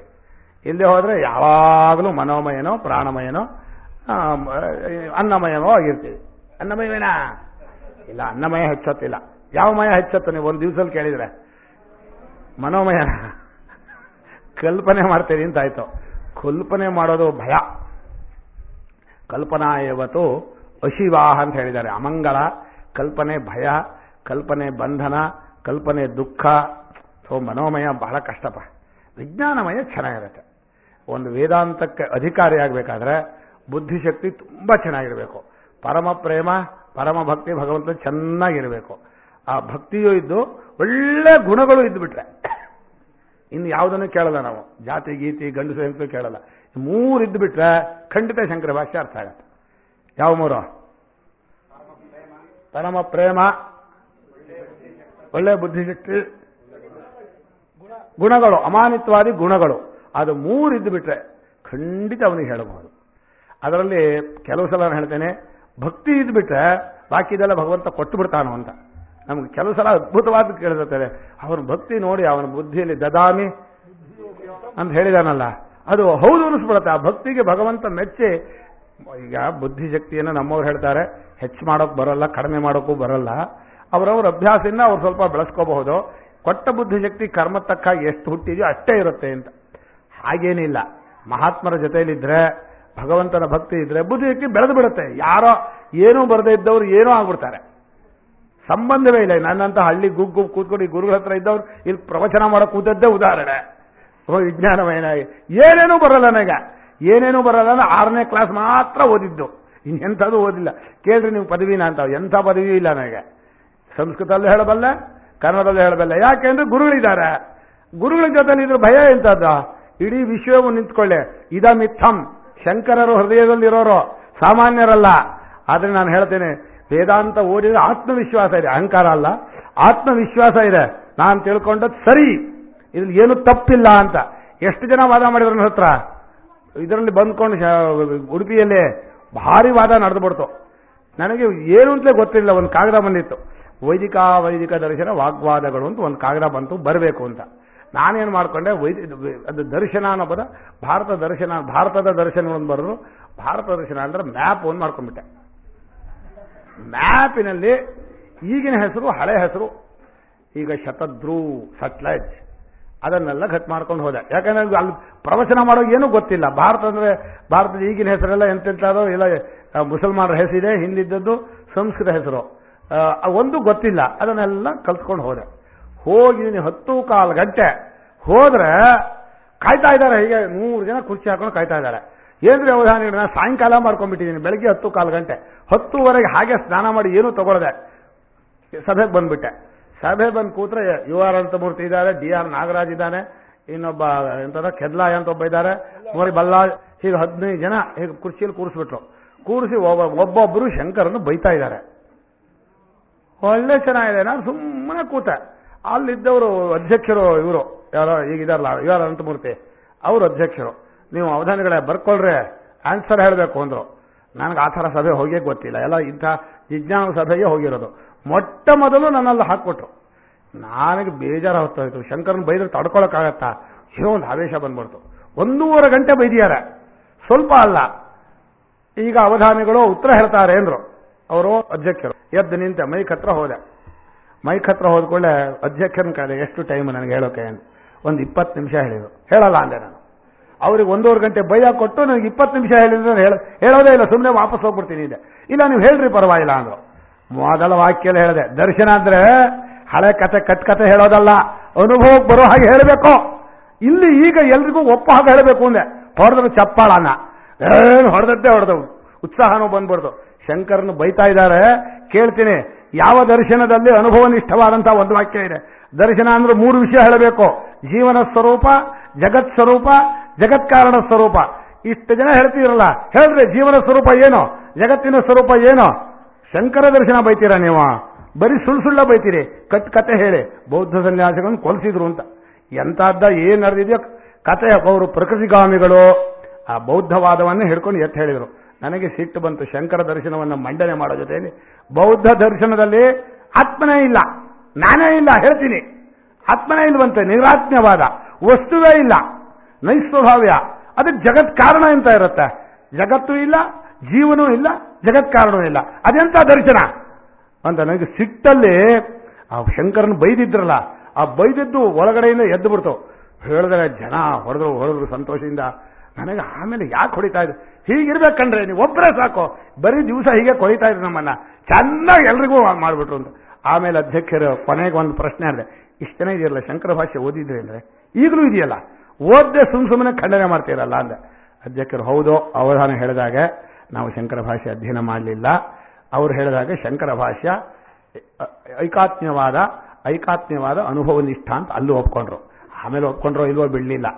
ಆಮೇಲೆ ನಿಮ್ಮ ಮತ್ತೂರಿಗೆ ಬರ್ತೀನಿ, ನಾನು ಭಾಷ್ಯ ಓದ್ತೀನಿ ಅಂದ್ರು. ಇನ್ನೂ ಬಂದಿಲ್ಲ, ಬರೋದು ಇಲ್ಲ, ಆ ವಿಷಯ ಬೇರೆ. ಅಂದ್ರೆ ಮನುಷ್ಯನಿಗೆ ತನ್ನ ಅನುಭವಕ್ಕೆ ವಿರುದ್ಧವಾದದ್ದನ್ನು ಹೇಳಿದಾಗ ಸರಿಯಲ್ಲ ಅಂತ ಗೊತ್ತಾಗುತ್ತೆ. ಎಲ್ಲ ಸಭೆಯಲ್ಲೂ ಖಂಡನೆ ಮಾಡಲ್ಲ. ನಮಗೆ ಇನ್ನೊಬ್ಬರಿಗೆ ನೋವು ಮಾಡೋದು ಇಷ್ಟ ಇಲ್ಲ. ಆದರೆ ಸಭೆಯಲ್ಲಿ ನಿಂತ್ಕೊಂಡು ಬೈದಾಗ ಏನಾಗುತ್ತೆ, ಎಲ್ಲರ ಮನಸ್ಸಲ್ಲೂ ಅದು ನಿಂತ್ಕೊಂಡ್ಬಿಡುತ್ತೋ ಇಲ್ವಾ, ಅಪಪ್ರಚಾರ ಆಗುತ್ತೋ ಇಲ್ವಾ, ಅದಕ್ಕೋಸ್ಕರ ಹೇಳಬೇಕಾಯಿತು. ಹೀಗೆ ವಿಜ್ಞಾನಾತ್ಮನಾಗಿ ಇರುವ ಇದೆಯಲ್ಲ, ಜಿಜ್ಞಾಸುವಾಗಿ ಬಹಳ ಶ್ರೇಷ್ಠವಾದಂಥ ಆತ್ಮಪ್ರತ್ಯಯ ಅದು. ಅಂಥ ವಿಜ್ಞಾನಮಯನಲ್ಲಿ ಸ್ವರೂಪವನ್ನು ನಿಲ್ಲಿಸ್ಕೋಬೇಕು. ಈಗ ಇಲ್ಲೂ ಕೂಡ ತಾದಾತ್ಮ್ಯತೆಯಿಂದ ಬರ್ತಾ ಇದ್ದೀವಿ. ಸಮಷ್ಟಿ ವೇದಾರ್ಥದಲ್ಲಿ ನಾವು ನಿಂತಿದ್ದೀವಿ ಈಗ. ನಮಗಿನ್ಯಾವುದೂ ಇಲ್ಲ. ಶಂಕರ ಭಾಷ್ಯದ ವೇದಾರ್ಥದಲ್ಲಿ ಮುಳುಗಿದ್ರೆ ಆ ಕಲ್ಪನೆ ಕಥೆ ಏನು ಕೇಳಲ್ಲ. ವಸ್ತುತಂತ್ರವಾದ ಹೇಳ್ತಾರಲ್ಲ, ಅನುಭವನಿಷ್ಠವಾದ ವಸ್ತುತಂತ್ರವಾದ್ದನ್ನೇ ನಾವು ಕೇಳೋದು. ಇನ್ನು ಕೆಲಸ ಮಾಡೋದು ಇಲ್ಲ, ಮನೆಗೆ ಹೋಗೋದು ಇಲ್ಲ, ಊಟನೂ ಇಲ್ಲ, ತಿಂಡಿನೂ ಇಲ್ಲ. ಎಲ್ಲ ಅನ್ನಮಯಾತ್ಮನ ತಳ್ಳಿ ಹಾಕ್ಬಿಟ್ವಿ. ಊಟ ಬೇಡ, ತಿಂಡಿ ಬೇಡ, ಮನೋಮಯಾತ್ಮ ಇಲ್ಲ, ಯಾವ ಕೆಲಸನೂ ಇಲ್ಲ ನಮಗೆ. ತಸ್ಯ ಕಾರ್ಯಂ ನ ವಿದ್ಯತೆ. ಇನ್ನು ಮನೋಮಯಾತ್ಮನೂ ಇಲ್ಲ. ಯಾಕಿಲ್ಲ? ಯಾವ ಕಲ್ಪನೆಯೂ ಇಲ್ಲ, ಯಾವ ಕಾದಂಬರಿನೂ ಇಲ್ಲ, ಕಥೆನೂ ಇಲ್ಲ. ಈಗ ವಸ್ತುತಂತ್ರಜ್ಞಾನದಲ್ಲಿದ್ದೀವಿ ನಾವು, ವೇದಾರ್ಥದಲ್ಲಿ. ಈಗ ಮುಂದೆ ನೋಡಿ, ಇಂಥ ವೇದಾರ್ಥದಲ್ಲಿ ನಿಂತಾಗ ವೇದಾರ್ಥದಲ್ಲಿ ಒಂದು ವಿಶೇಷ ಏನಿದೆ ಅಂದರೆ ಅರಿವಿನಲ್ಲಿ ಆನಂದವಾಗತ್ತೆ. ಆನಂದಕ್ಕೆ ಬೇರೆ ಬೇರೆ ಥರ ಪ್ರಯತ್ನ ಮಾಡ್ತಾ ಇದ್ವಿ ಹಿಂದೆ. ಪ್ರಾಣಾತ್ಮನಲ್ಲಿ ಕೆಲಸ ತಿಂದು ಆನಂದ ಪಡೋನೊಬ್ಬ, ಕೆಲಸ ಮಾಡೋನು ಆನಂದ ಪಡೆದೊಬ್ಬ, ಕಲ್ಪನೆಯಲ್ಲಿ ಆನಂದ ಪಡೋನೊಬ್ಬ. ಇಲ್ಲಿ ಏನು ಮಾಡ್ದ? ಅರಿವಿನಲ್ಲಿ ಆನಂದ ಪಡ್ತಾ ಇದ್ದ. ಇವತ್ತಿಂಥ ವಿಷಯ ಗೊತ್ತಾಯಿತು ಅಂತ ಗುರುಗಳು ಒಂದೊಂದು ದಿವಸ ಒಂದೊಂದು ಹೊಸ ಹೊಸ ವಿಷಯ ಹೇಳ್ತಾ ಇದ್ರು. ಏನು ಒಂದು ಭಾಷ್ಯ ಓದಿದ್ರೆ ಅದೇ ಭಾಷ್ಯವನ್ನು 8 ಸಲ 8 ಸಲ 9 ಸಲ ಅವ್ರು ಹೇಳಿದ್ರು ಅಂದ್ರೆ 9 ಶಿಷ್ಯ ಗಣ. 9 ಸಲ ಅಂದ್ರೇನಾ? ಒಬ್ಬೊಬ್ಬ ಶಿಷ್ಯಕ್ಕೂ 5-6 ವರ್ಷ ಹೇಳಿ ಅಂಥದ್ದು 40-45 ವರ್ಷ ಪಾಠ ಹೇಳಿದ್ದಾರೆ. ಬ್ಯಾಚು ಅಷ್ಟು ಪಾಠ ಹೇಳಿದ್ರು ಒಂದೊಂದ್ಸಲೂ ಒಂದೊಂದು ಹೊಸ ವಿಷಯ ಹೇಳೇ ಇರ್ತಾರೆ. ಅಷ್ಟು ಗ್ರಂಥ ಬರೆದ್ರೆ ಒಂದೊಂದ್ರೂ ಒಂದು ವಿಶೇಷ ಇದ್ದೇ ಇರುತ್ತೆ. ಅಂದ್ರೆ ಆ ಜ್ಞಾನದ ಆ ತೀವ್ರತೆ ಎಷ್ಟಿದೆ ಎಂದು ಅಷ್ಟು. ಅಲ್ಲಿಂದ ಮುಂದೆ ಅಂಥ ಜ್ಞಾನ ಸ್ವರೂಪವಾದ ಇದನ್ನು ವೇದಾತ್ಮನನ್ನ ಅನುಭವದಿಂದ ಪ್ರೇಮದಿಂದ ಪ್ರೀತಿಸೋದಿದೆಯಲ್ಲ, ಆ ಪ್ರೇಮ ಬರಬೇಕಲ್ಲ, ಆವಾಗ ಅವನು ಭೋಕ್ತಾತ್ಮನಾದ. ಆ ವೇದಾರ್ಥವನ್ನೇ ಪರಮ ಪ್ರೇಮವನ್ನ ಇಟ್ಕೊಂಡು ಅದೇ ತನ್ನ ಸ್ವರೂಪ, ಅದೇ ತನ್ನ ಸರ್ವಸ್ವ. ತಸ್ಯ ಪ್ರಿಯಮೇವ ಶಿರಃ ಮೋದೋ ದಕ್ಷಿಣ ಪಕ್ಷ ಪ್ರಮೋದ ಉತ್ತರ ಪಕ್ಷ ಆನಂದ ಆತ್ಮ. ಆನಂದಮಯ ಸಾಕು. ವಿಜ್ಞಾನಮಯನಿಗೆ ವೇದಾರ್ಥಾತ್ಮ ಅಂತ ಅಷ್ಟೇ ಹೇಳಿದ್ವಿ. ಅಲ್ಲ, ಆ ಶ್ರದ್ಧೈವ ಶಿರಃ ರತಂ ದಕ್ಷಿಣ ಪಕ್ಷ ಅದ ತಲೆ ಕೈ ಕಾಲ ಅದು ಇದಕ್ಕೆ ವೇದಗಳಿಗೆ. ಈಗ ಆನಂದಮಯ ನಾನು ಉಪಾಸನೆಗೋಸ್ಕರ ಹೇಳುವಂತಹ ಅವಯವಗಳನ್ನು ಹೇಳಲ್ಲ. ನಾವು ಮುಖ್ಯವಾಗಿ ಏನು ಬೇಕೋ ಅನುಭವ ಪ್ರಧಾನವಾಗಿ ಬೇಕು. ನಾವೇನು ಉಪಾಸನೆ ಮಾಡೋಕೆ ಹೊರಟುವ ಅಲ್ಲ. ಅನುಭವದಲ್ಲಿ ಆನಂದಮಯನು ಸಂತೋಷವನ್ನು ಪಡಬೇಕು. ಯಾವುದರಿಂದ? ಜ್ಞಾನದಿಂದ. ಜ್ಞಾನದಿಂದ ಆನಂದವನ್ನು ಪಡಿಬೇಕಾದ್ರೆ ಜ್ಞಾನದಲ್ಲಿ ಪರಮ ಪ್ರೇಮ ಇರಬೇಕು. ಸಾಮಾನ್ಯ ಪ್ರೇಮ ಇದ್ರಾಗಲ್ಲ. ಒಂದು ನಿಮಿಷ ಜ್ಞಾನ ಸಿಕ್ಕಲಿಲ್ಲ ಅಂದ್ರೆ ಜೀವ ಕೊಡ್ತೀನಿ ನಾನು ಅನ್ಬೇಕು. ನಿಜವಾಗಿ ಸೈಂಟಿಸ್ಟ್ ಅವರು ಅಂಥವ್ರೆ. ಈ ಎಷ್ಟು ಮುಳುಗಿರ್ತಾರೆ ಅವರು ಅಂದ್ರೆ ಅದರಲ್ಲೇ ಮುಳುಗಿ ಊಟ ಇಲ್ಲ, ತಿಂಡಿ ಇಲ್ಲ, ನಿದ್ದೆ ಇಲ್ಲ, ಹಾಗೇ ಇರ್ತಿದ್ರು. ನಮ್ಮ ಗುರುಗಳು ಹಾಗೇ ಇದ್ರು. ನಮ್ಮ ಗುರುಗಳಿಗೆ ಒಂದು ಘಟನೆ ಹೇಳ್ಬಿಡ್ತೇನೆ. ಅವರು ಒಂದ್ಸಲ ಇಲ್ಲೇ ಇದ್ದಿದ್ದವರು. ಅವರ ಅಕ್ಕಯ್ಯ ಅಂದ್ರೆ ಅಕ್ಕ. ಅವರು ಒಂದು ಫಲಾರಕ್ಕೆ ಮಾಡಿಟ್ಟಿದ್ರು. ಫಲಾರಕ್ಕೆ ಮಾಡಿಟ್ಟಿದ್ರೆ ರಾತ್ರಿ ಅವರು ತಿಂದಿಲ್ಲ, ಏನೋ ರೊಟ್ಟಿನೋ ಉಪ್ಪಿಟ್ಟೋ ಏನೋ ಒಂದು ಮಾಡಿಟ್ಟಿದ್ರು. ಅದು 9 ಇವ್ರು ಏನೋ ಲೆಕ್ಕನೋ ಏನೋ ಒಂದು ಬರಿತಾನೇ ಇದ್ರು. ಬಹುಶಃ ಇದಿರಬೇಕು ವೇದಾಂತ ವಿಚಾರದ ಇತಿಹಾಸ ಗ್ರಂಥ. ಆ ಗ್ರಂಥದ ವಿಷಯವನ್ನು ಬರಿತಾ ಇದ್ದಾರೆ. ಅವರು ತಿಂಡಿ ಅಕ್ಕಯ್ಯ ಅಲ್ಲಿಟ್ಟಿರೋ ತಿಂತೀನಿ ಅಂಥೇಳಿ ಹರಳನೇ ದೀಪದಲ್ಲಿ ಬರಿತಾ ಇದ್ದಾರೆ. ಈಗಿನ ಕಾಲ ಕರೆಂಟ್ ದೀಪ ಇಲ್ಲ. ಹರಳನೇ ದೀಪದಲ್ಲಿ ಕೂತು ಬರಿತಾ ಇದ್ದವರು ಹೀಗೆ ಬರಿತಾ ಇದ್ದಾರೆ. ಅವರು ಗೊತ್ತಾಗ್ಲಿಲ್ಲ ಅವರಿಗೆ. ಬೆಳಗ್ಗೆ ಎದ್ದು 5 ಗಂಟೆ 5:15 ಗಂಟೆಗೂ ಸಾರ್ಸೋಕೆ ಹೋದ್ರು. ಅಕ್ಕಯ್ಯ ಎದ್ದು ಬಿಟ್ಟಿಯಲ್ಲ, ಯಾಕೆ ಇಷ್ಟು ಬೇಗ ಎದ್ದು ಬಿಟ್ಟೆ ಅಂದ್ರು. ಬೆಳಕಾಯ್ತು ಅಂದ್ರು. ಬೆಳಕಾಯ್ತಾ? ತಿಂಡಿ ಅಲ್ಲೇ ಇದೆ. ತಿಂಡಿನೇ ತಗೊಂಡಿಲ್ಲ ಅವರು. ಎಂತಾದ್ರೆ ಗುರುಗಳ ಮಹಿಮೆ ಅಂದ್ರೆ ಆ ವೇದಾಂತ ವಿಚಾರದ ಇತಿಹಾಸ ಗ್ರಂಥ ಇದೆ. ಓದೋಕ್ಕಾಗಲ್ಲ ನಿಮ್ಮ ಕೈಲೇ. ಹೀಗೆ ಹರಡ್ಕೋಬೇಕು ಬರೀಬೇಕಾದ್ರೆ. ಭಾಮತಿ ಏನ್ ಹೇಳ್ತಾರೆ, ಪಂಚಪಾದಿಕಾಯಿ ಹೇಳ್ತಾರೆ, ಇವರಿನ ಇನ್ನೊಬ್ರು ಏನ್ ಹೇಳ್ತಾರೆ, ಮಂಡನ ಏನ್ ಹೇಳ್ತಾನೆ, ಇವನೇ ಭರ್ತೃ ಪ್ರಪಂಚ ಹೇಳ್ತಾರೆ. ಏನ್ ಹೇಳ್ತಾರೆ ಹೇಳಲ್ಲ. ಯಾಕೆ?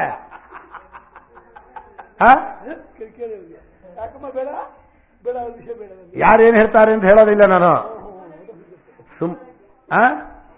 ಅದನ್ನು ಹೇಳಲ್ಲ ನಾನು. ಅವ್ರು ಏನ್ ಹೇಳ್ತಾರೆ ಅನ್ನೋದನ್ನ ಗ್ರಂಥದಲ್ಲಿ ಬರೆದಿದ್ದಾರೆ ಎಂದೇ ನಾನು ಹೇಳ್ತಾ ಇರೋದು. ಯಾಕೆ ಅಂದ್ರೆ ಗ್ರಂಥವನ್ನು ಬರೆಯುವಾಗ ಅದರಲ್ಲಿರೋ ಮುಳುಗಿರೋದೇನು ಅದರ ಸಾರವನ್ನು ತಗೋಬೇಕಲ್ಲ. ಅವರು ಹೀಗೆ ಹೇಳ್ತಾರೆ ಇವ್ರು ಹೇಳ್ತಾರೆ ಅನ್ನೋ ಹೋಲಿಕೆಯನ್ನು ನಾನು ಹೇಳೋದೇ ಇಲ್ಲ. ಈಗ ವೇದಾಂತ ವಿಚಾರದ ಇತಿಹಾಸ ಗ್ರಂಥ ಇದೆಯೋ ಇಲ್ವೋ ಕಾರ್ಯಾಲಯದಲ್ಲಿ ಇದೆ. ಅದನ್ನು ಓದೋಕೆ ಬರೆದ್ಯಾರೋ ಇಲ್ವಾ? ಓದೋ ಗುರುಗಳು ಬರೆದ ಮೇಲೆ ಓದುವಂತಹದ್ದಲ್ವೋ ತಾನೆ. ಅಲ್ಲಿನ ಶಂಕರರ ಹಿಂದಿನ ವೇದಾಂತದಿಂದ ಹಿಡಿದು ಆ ವಿಮುಕ್ತಾತ್ಮರವರೆಗಿರುವ ಅಷ್ಟೂ ಆಚಾರ್ಯರ ಅಧ್ಯಾಸ ಅಂದ್ರೇನು, ಶಾಸ್ತ್ರ ಪ್ರಾಮಾಣ್ಯ, ಹಾಗೆ ಜೀವನ ಸ್ವರೂಪ ಎಲ್ಲ ಬರ್ಕೊಂಡು ಹೋಗಿದ್ದಾರೆ. ಖಂಡನೆ ಮಂಡನೆ ಮುಖ್ಯ ಅಲ್ಲ. ಯಾರ್ಯಾರೇನು ಅದು ಒಂಥರ ಹೋಲಿಕೆಯ ವಿಚಾರ ಕ್ರಮ ಅದು. Comparative study. ಆ ತರಹದ ಒಂದು ತೀವ್ರತೆ ಬರಬೇಕಾದ್ರೆ ಜ್ಞಾನದಲ್ಲಿ ಎಷ್ಟು ಆಳವಾದ ಪ್ರೇಮ ಇತ್ತು ಅದನ್ನು ಹೇಳಕ್ಕೆ ನಾನು ಉದಾಹರಣೆ ಹೇಳಿದೆ. ಅಂದ್ರೆ ಮನುಷ್ಯನಿಗೆ ಒಂದು ವಿಷಯ ತಿಳ್ಕೋಬೇಕು ಅಂದ್ರೆ ಅದು ಬಲವಾದ ಪ್ರೇಮ ಇದ್ರೆ ನೀವು ಆನಂದಮಯಾತ್ಮದಲ್ಲಿ ಇದ್ದೀರಿ.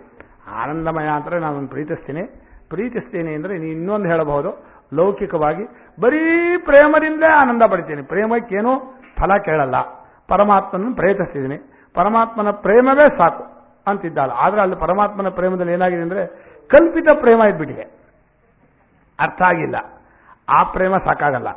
ಹಾಗೆ ಪರಮಾತ್ಮನನ್ನು ತಿಳ್ಕೊಳ್ಳುವ ಪ್ರೇಮದಲ್ಲಿ ನೀವು ಮುಳುಗಿ ಅದರಿಂದ ಆನಂದ ಪಟ್ಟರೆ ಆಗ ನೀವು ಆನಂದಮಯ ಆತ್ಮರಾದ್ರಿ.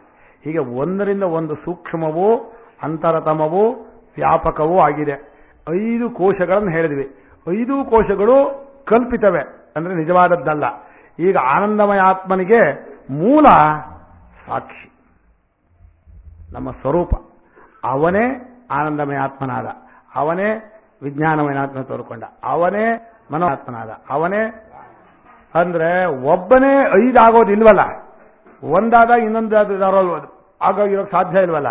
ಹೀಗೆ 5 ರೂಪಗಳ ಕಲ್ಪಿತ ರೂಪಗಳಿಂದ ತೋರ್ಕೊಂಡು 5 ರೂಪಗಳನ್ನು ಬಿಟ್ಟುಕೊಂಡು ಕೇವಲನಾದ ಸಾಕ್ಷಿಯಾಗಿ ಅರಿಯುವ ಒಂದು ಸ್ವರೂಪ ಇದೆಯಲ್ಲ, ಆ ಸಾಕ್ಷಿ ಅರಿಯುವಾಗ ಏನಾಗಿರ್ತೀವಿ ನಾವು, ನಾನೇ ಆಗಿರ್ತೀವಲ್ಲ. ಆಗ ಆ ಆನಂದಮಯನೂ ಸೇರ್ಕೊಂಡ, ವಿಜ್ಞಾನಮಯನಲ್ಲೂ ಅವಲ್ಲ ಅಡಕವಾದ, ಮನೋಮಯನೂ ಅಡಕವಾದ, ಪ್ರಾಣಮಯನೂ ಅಡಕವಾದ, ಅನ್ನಮಯನೂ ಎಲ್ಲವನ್ನೂ ನುಂಗುಬಿಟ್ಟ. ಈಗ ನುಂಗುದ ಅಂದ್ರೆ ಅದೇ ಆದ ಅಂತ ಅರ್ಥ. ಇದನ್ನು ತಿಂದ್ರೆ ಏನಾಗ್ತೀನಿ ನಾನು, ಹಾಗೆ ಸಾಕ್ಷಿ 5 ಕೋಶಗಳನ್ನು ನುಂಗುಬಿಟ್ಟ, ಏನು ಕೋಶಗಳೇ ಇಲ್ಲ. ಅದನ್ನು ಪಂಚಕೋಶಾತಿಗಂ ಅಂತಹ ಸಾಕ್ಷಿ ಸ್ವರೂಪ ನಮಗೆ ಪರಮ ಮುಖ್ಯವಾದ್ದು. ಆ ಸಾಕ್ಷಿ ಸ್ವರೂಪ ಟೈಮ್ ಆಗೋಯ್ತಾ, ಅಯ್ಯೋ ನಾನು ಹೆದರ್ಬಿಟ್ಟೆ. ಈಗ ಸಾಕ್ಷಿ ಸ್ವರೂಪದ ಪರಮ ಪ್ರೇಮ ಪಂಚಕೋಶದ ಎಲ್ಲಕ್ಕಿಂತ ಹೆಚ್ಚಿನದು ಅನ್ನೋದಕ್ಕೆ ಸಾಕ್ಷಿ ಸ್ವರೂಪಕ್ಕೆ ಕೆಲವು ಪದಗಳನ್ನು ಹೇಳಿದ್ದಾರೆ ಶಾಸ್ತ್ರದಲ್ಲಿ. ಪದಗಳು ಈಗ ಹೇಳ್ಬಿಡ್ತೇನೆ. ಈಗ ಪದಗಳು ನಿಜವಾಗಿ ಸಾಕ್ಷಿ ಸ್ವರೂಪವನ್ನು ಮುಟ್ಟೋಲ್ಲ, ಆದರೂ ಅದನ್ನು ತಿಳಿಸುತ್ತೆ ಅನುಭವದಿಂದ. ಮೊಟ್ಟ ಮೊದಲ ಅನುಭವ ಅನ್ನೋ ಪದವೇ ಇಟ್ಕೊಳ್ಳೆ, ಅನುಭವ ಅಲ್ಲ ಅವನು. ಅನುಭವ ಅನ್ನೋ ಪದವನ್ನು ಅಧ್ಯಾರೋಪ ಮಾಡಿದ್ವಿ. ಯಾಕೆ ಅನುಭವ ಅನ್ನೋ ಪದ ಅಧ್ಯಾರೋಪ ಮಾಡಿದ್ವಿ ಅಂದ್ರೆ, ಈ ಥರ ಕಲ್ಪನೆಯಲ್ಲ ಅಥವಾ ಹೊರಗಿರೋ ವಸ್ತು ಅಲ್ಲ, ಅನುಭವ ಪಡ್ಕೊಳ್ಬೇಕಾದದ್ದಿಲ್ಲ ಅಂತ ಅಪವಾದ ಮಾಡಬೇಕಾಯಿತು. ಎಷ್ಟು ಅಪವಾದ ಮಾಡಿದೆ ನಾನು, ಬರೀ ಕಲ್ಪನೆಯಲ್ಲ ಅದು ಅನುಭವ. ಆಮೇಲೆ ಪಡ್ಕೊಳ್ಬೇಕು. ಈಗ ಒಂದು ವಸ್ತುವಾಗಿದ್ರೆ ಪಡ್ಕೋಬೇಕು, ಅನುಭವನ ಎಂತದ ಇದ್ದು ಬಿಟ್ಟಿದೆಯಲ್ಲ, ಅನುಭವದಿಂದ ಎಲ್ಲವನ್ನೂ ನಾವು ಗೊತ್ತು ಮಾಡ್ಕೋತೀವಿ, ಅಂಥ ಅನುಭವ ಸ್ವರೂಪ ಅಂತ. ಈ ಅನುಭವ ಸ್ವರೂಪನಾದ ಪರಮಾತ್ಮನು ನಿಮಗೆ ತಿಳ್ಕೊಳ್ಳೋಕೆ ಸಾಧನವೂ ಅವನೇ, ತಿಳಿಯಬೇಕಾದವನೋ ಅವನೇ, ಇನ್ನೊಂದು ಇಲ್ಲ ಅವನಿಗೆ. ಅವನೇ ತಾನಾಗಿ ತಿಳ್ಕೊಂಡು ಬುದ್ಧಿಗೆ ಅರ್ಥ ಮಾಡ್ಕೊಡ್ತಾನಪ್ಪ. ಈ ಲೋಕದಲ್ಲಿ ಇದಕ್ಕೆ ಉದಾಹರಣೆನೇ ಕೊಡೋಕೆ ಬರಲ್ಲ, ದೃಷ್ಟಾಂತ ಬೇಕು ನಮಗೆ, ದೃಷ್ಟಾಂತ ಇಲ್ಲ. ಹಾಗೆ ತಪ್ಪು ಅನ್ಯೋನ್ಯಾಧ್ಯಾಸಕ್ಕೆ ದೃಷ್ಟಾಂತ ಇಲ್ವೋ ಹಾಗೆ ವಿದ್ಯೆಗೂ ದೃಷ್ಟಾಂತ ಇಲ್ಲ, ಅವಿದ್ಯೆಗೆ ದೃಷ್ಟಾಂತ ಇಲ್ಲ. ಅವಿದ್ಯೆಗೆ ದೃಷ್ಟಾಂತ ಕೊಟ್ಟರೆ ಈ ಇದರೊಳಗೆ ಅವಸ್ಥೆ ಒಳಗಿರುವ ಎಂಥದ್ದು ಅವಸ್ಥೆ ಒಳಗೆ ಈ ಲೋಕದಲ್ಲಿ ಇಂದ್ರಿಯಗಳಿಂದ ಆಗುವ ತಪ್ಪು ತಿಳುವಳಿಕೆಯನ್ನು ದೃಷ್ಟಾಂತ ಹೇಳಬೇಕು. ಇಂದ್ರಿಯ ತಪ್ಪು ತಿಳುವಳಿಕೆಗೂ ಅನ್ಯೋನ್ಯಾಧ್ಯಾಸದ ತಪ್ಪು ತಿಳುವಳಿಕೆಗೂ ಒಂದು ವ್ಯತ್ಯಾಸ ಇದೆ. ಏನು ವ್ಯತ್ಯಾಸ ಅಂದ್ರೆ, ತಪ್ಪು ತಿಳುವಳಿಕೆ ಆದ್ಮೇಲೆ ವೃತ್ತಿ, ಅಲ್ಲಿ ವೃತ್ತಿ ಬಂದ್ಮೇಲೆ ತಪ್ಪು ತಿಳುವಳಿಕೆ ಉಲ್ಟಾ. ಆಮೇಲೆ ಅದರ ಮೇಲೆ ಪ್ರಶ್ನೆ ಮಾಡೋಕ್ಕೂ ಬರಲ್ಲ, ಯಾಕೆ ತಪ್ಪು ತಿಳುವಳಿಕೆ, ಇಲ್ಲಾಂದ್ರೆ ಯಾಕೆ ತಪ್ಪು ತಿಳುವಳಿಕೆ ಆಯಿತು ಅಂತ ಹೇಳ್ತೀವಿ. ಆಮೇಲೆ ಅದು ಹೋಲಿಕೆ ಏನೂ ಇರೋಲ್ಲ. ಎಲ್ಲೋ ಒಂದ್ ಕಡೆ ಪ್ರಪಂಚ ನೋಡಿ, ಆಮೇಲೆ ಆ ಪರಮಾತ್ಮನ ನೋಡಿ, ಪರಮಾತ್ಮನು ಪ್ರಪಂಚದಾಗಿದ್ದಾನೆ ಅಂತ ಹೇಳಿ ಪರಮಾತ್ಮನ ಪ್ರಪಂಚ ಅಂತ ತಪ್ಪು ತಿಳ್ಕೊಂಡಿಲ್ಲ. ಎಲ್ಲೋ ಹಾವು ನೋಡಿದೆ, ಇಲ್ಲೆಲ್ಲೋ ಹಗ್ಗ ನೋಡಿರ್ತೀರಿ, ಹಗ್ಗ ಹಾವನ ಹಾಗೆ ಕಾಣುತ್ತೆ ಅಂತ ಹೇಳಿ ಹೋಲಿಕೆ ಇರೋದ್ರಿಂದ ತಪ್ಪು ತಿಳ್ಕೊಂಡ್ರಿ. ಹಾಗೆ ಪರಮಾತ್ಮನನ್ನ ಪ್ರಪಂಚ ಅಂತ ತಪ್ಪು ತಿಳ್ಕೊಳ್ಳುವಾಗ ಬೇರೆ ಒಂದ್ ಕಡೆ ಪ್ರಪಂಚ ನೋಡಿ ಬಂದು, ಇಲ್ಲಿ ಪರಮಾತ್ಮನು ಪ್ರಪಂಚದ ಹಾಗೆ ಇರೋದ್ರಿಂದ ಪರಮಾತ್ಮನ ಪ್ರಪಂಚ ಅಂತ ತಿಳ್ಕೊಂಡು ಇಲ್ಲ. ಈ ದೇಹಾದಿಗಳನ್ನು ತಿಳ್ಕೊಳ್ಳುವಾಗಲೂ ಎಲ್ಲೋ ದೇಹಾದಿಗಳನ್ನು ನೋಡಿ ಬಂದಿಲ್ಲ. ಅದನ್ನ ಅನ್ಯೋನ್ಯಾಧ್ಯಾಸ ಅಂತ ಇದೆಯಲ್ಲ ದೇಹಾದಿಗಳಲ್ಲಿ, ಇದಕ್ಕೆ ದೃಷ್ಟಾಂತ ಕೊಡೋಕ್ಕಾಗೋದೇ ಇಲ್ಲ, ಅಲ್ಲಿ ಕೊಟ್ಟೂ ಇಲ್ಲ. ಹಾಗೆ ಈ ಜ್ಞಾನ ಇದೆಯಲ್ಲ ವಿದ್ಯೆ, ಯಾವುದೋ ಆತ್ಮಸ್ವರೂಪವನ್ನು ಸಾಕ್ಷಿಯನ್ನ ತಾನಾಗಿ ತಿಳಿದಾಗ ಹೇಗಾಗತ್ತೆ ಅಂತ. ತಾನಾಗಿ ತಿಳಿಯುವಾಗ ಬುದ್ಧಿ ಇಲ್ಲ, ತಿಳ್ಕೊಳ್ಳೋಕೆ ಬುದ್ಧಿ ಬೇಕು, ತರ್ಕ ಇದೆ. ಏನಂತ ಬುದ್ಧಿ ಇಲ್ಲದೆ ತಿಳ್ಕೊಳ್ಳೋಕ್ಕಾಗಲ್ಲ. ನಾನು ಹೇಳ್ತೀನಿ, ಎಲ್ಲ ತಿಳುವಳಿಕೆ ಆಗುವಾಗಲೂ ಬುದ್ಧಿ ಇರೋದಿಲ್ಲ ಅವನಿಗೆ ಅಂತ. ಹೇಳ್ರಿ ನೀವು ಒಂದು ಸ್ವಲ್ಪ, ಯಾವ ತಿಳುವಳಿಕೆ ಆಗುವಾಗಲೂ ಬುದ್ಧಿ ಇಲ್ಲದೆ ಜ್ಞಾನ ಆಗತ್ತೆ ಕೊಡ್ರಿ. ಅವ್ರು 5 ನಿಮಿಷ ಹೇಳಿ. ಇಲ್ಲ ಇಲ್ಲ, ಇನ್ನೊಂದು 1/4 ಗಂಟೆ ಇದೆ. 5:15 ಅಲ್ವನ? ಹೌದು, ಯಾವ ತಿಳುವಳಿಕೆ ಆಗುವಾಗಲೂ ಆ ಅವಗತಿ ಸ್ವರೂಪದಲ್ಲಿ ಬುದ್ಧಿ ಇಲ್ಲದೆ ಆಮೇಲೆ ಬುದ್ಧಿಯಲ್ಲಿ ತಿಳುವಳಿಕೆ ಉಂಟಾಗತ್ತೆ. ಎಲ್ಲ ಅನುಭವದಲ್ಲಿ ನಿಲ್ಲತ್ತೆ, ಬುದ್ಧಿಯಲ್ಲಿ ವೃತ್ತಿಯಾಗತ್ತೆ. ನಮ್ಗೇನಾಗಿದೆ ಅಂದ್ರೆ ವೃತ್ತಿ ಆಗಿ ತಿಳುವಳಿಕೆ ಆಗಬೇಕು ಅಂತ ಹೇಳ್ತೀವಿ. 2 ನಿಮಿಷ ಎಲ್ಲ ಬೇರೆ ಕಡೆ ಇದ್ದೆ, ಹಾಗಾಗಿ ಬಿಟ್ಟಿದ್ದೀರಿ ಗೊತ್ತಾಯ್ತು. ಹೇಳ್ತೀನಿ ಈಗ ಪರೀಕ್ಷೆ ಇದು. ಅದು ಏನು ಅಂದ್ರೆ ನಮಗೆ ಬುದ್ಧಿ ಇದ್ದುಕೊಂಡೇ ಅರಿವಾಗುತ್ತೆ, ಬುದ್ಧಿಯೇ ಅರಿಯುತ್ತೆ ಅನ್ನುವಂಥ ತಪ್ಪು ಕಲ್ಪನೆ ಇದೆ. ನಮ್ಮ ಬುದ್ಧಿ ತಾನು ಇರುವಾಗಲೇ ಅದು ಕಾರು, ಇದು ಕಂಬ, ಇದು ಗೋಡೆ ತಿಳ್ಕೊಳ್ತಾ ಇದೆ. ನಾವು ಆಕಾರ ತಗೊಳುತ್ತೆ, ಕಣ್ಣಿನ ಮೂಲಕವಾಗಿ ಬುದ್ಧಿಗೆ ಒಂದು ಆಕಾರ ಬಂದು ಅದು ನಿಶ್ಚಯವಾಗುತ್ತೆ ಅಂತ ಲೋಕದ ಸಾಮಾನ್ಯವಾಗಿ ನಾವು ಅಂದ್ಕೊಂಡಿದ್ದೀವಿ. ಆದರೆ ಅನುಭವವನ್ನು ಪರೀಕ್ಷೆ ಮಾಡಿದರೆ ಅನುಭವ ಆಗದೆ ನಿಶ್ಚಯ ಆಗೋದಿಲ್ಲ. ಏನೇ ನಿಶ್ಚಯವಾಗಬೇಕಾದ್ರೂ ಅನುಭವದಲ್ಲಿ ಮುಳುಗಬೇಕು. ಅರಿವು ಅನ್ನೋದು ಒಂದೇ ಜಾಗದಲ್ಲಿ ಇರೋದು. ಹೇಗೆ ಸಿಹಿ ಅನ್ನೋದು ಸಕ್ಕರೆಯಲ್ಲೇ ಇರೋದು, ಅನುಭವ ಅನ್ನೋದು ಅನ್ನಮಯದಲ್ಲೂ ಇಲ್ಲ, ಪ್ರಾಣಮಯನಲ್ಲೂ ಇಲ್ಲ, ಮನೋಮಯನಲ್ಲೂ ಇಲ್ಲ, ವಿಜ್ಞಾನದಲ್ಲೂ ಇಲ್ಲ, ಆನಂದಮಯನಲ್ಲೂ ಇಲ್ಲ. ಅನುಭವ ಅನ್ನೋದು ಆತ್ಮನ ಹೆಸರು. ಹಾಗೆ ಆತ್ಮನ ಹೆಸರು ಅಂದರೆ ಹಾಗೇನೆ ಅನುಭವ ಅಂತ ಒಂದು ಪದವನ್ನು ನಿರ್ಧಾರ ಮಾಡಿದ್ದು. ಅನುಭವ ಇಲ್ಲದೆ ನಿಶ್ಚಯವಾಗುವುದಿಲ್ಲವಾದ್ದರಿಂದ ನಾವು ಒಂದು ವಸ್ತುವನ್ನು ನಿಶ್ಚಯ ಮಾಡಿಕೊಳ್ಬೇಕಾದಾಗ ಇಂದ್ರಿಯ ಮೂಲಕ ಮನಸ್ಸು ಆ ವಿಷಯದ ಕಡೆ ಹೋಗಿ ಆ ವಿಷಯ ಆಕಾರವನ್ನು ತಾಳಿದ ಸಮಯದಲ್ಲಿ ಏನೇ ಆ ಆಕಾರ ತಾಳ ಪೂರ್ತಿ ಆತ್ಮನ ಮುಳುಗಿಬಿಡುತ್ತೆ. ನಮಗೆ ಆಕಾರ ತಾಳಿದ್ದು, ಆತ್ಮನಲ್ಲಿ ಮುಳುಗಿದ್ದು, ಅನುಭವ ಆದದ್ದು ಮತ್ತು ವೃತ್ತಿಯಾಗಿ ಎದ್ಕೊಂಡದ್ದು, ಆಮೇಲೆ ಹೇಳಿದ್ದು, ಇಷ್ಟು ಪ್ರೋಸೆಸ್ ಅಲ್ಲಿದೆ. ಅದು ನಮ್ಗೆ ಅಷ್ಟು ಗೊತ್ತಾಗೋದೇ ಇಲ್ಲ. ನಾವೇನಂತೀವಿ, ನೋಡಿದ್ರೆ ಗೊತ್ತಾಯ್ತು ಅಂದ್ಬಿಡ್ತೀವಿ. ನಾವು ಕಣ್ಣಿನ ನೋಡಿದ್ರೆ ಕಂಬಂಗೆ ಗೊತ್ತಾಯ್ತು ಅಂದ್ಬಿಡ್ತೀವಿ. ಆದರೆ ನಿಜವಾಗಿ ಅನುಭವವನ್ನು ವಿಶ್ಲೇಷಣೆ ಮಾಡಿದರೆ ಮನಸ್ಸು ಕಣ್ಣಿನ ಮೂಲಕ ಕಂಬದ ಆಕಾರವನ್ನು ತಾಳಿ, ಆಕಾರವನ್ನು ತಾಳಿದ ಸಮಯದಲ್ಲಿಯೇ ಅದು ಕಂಬ ನಿಶ್ಚಯ ಮಾಡ್ಬೇಕು, ಒಂದು ಅನುಭವ ಪಡ್ಕೋಬೇಕಲ್ಲ. ಆ ಅನುಭವ ಆತ್ಮನೇ ಆದ್ರಿಂದ ಅದು ವೃತ್ತಿಯನ್ನು ಬಿಟ್ಟು ಆತ್ಮನಲ್ಲಿ ಮುಳುಗಿ ಮತ್ತೆ ಯಾವ ಸಂಸ್ಕಾರದಿಂದ ಹೋಗಿ ಮುಳುಗಿರುತ್ತೋ ಆ ಸಂಸ್ಕಾರನೇ ಹಿಡ್ಕೊಂಡು ಹೊರಗೆ ಬರುತ್ತದೆ. ಆದ್ರಿಂದ ಅದು ಕಂಬ, ಅದು ಕಾರು, ಅದು ಹಸು ಅಂತ. ಇದು ಯಾವಾಗ ಗೊತ್ತಾಗುತ್ತೆ ಅಂದರೆ ಸುಲಭವಾಗಿ ಗೊತ್ತಾಗೋ ಜಾಗದಲ್ಲಿ ಅನಿಸೋದಿಲ್ಲ.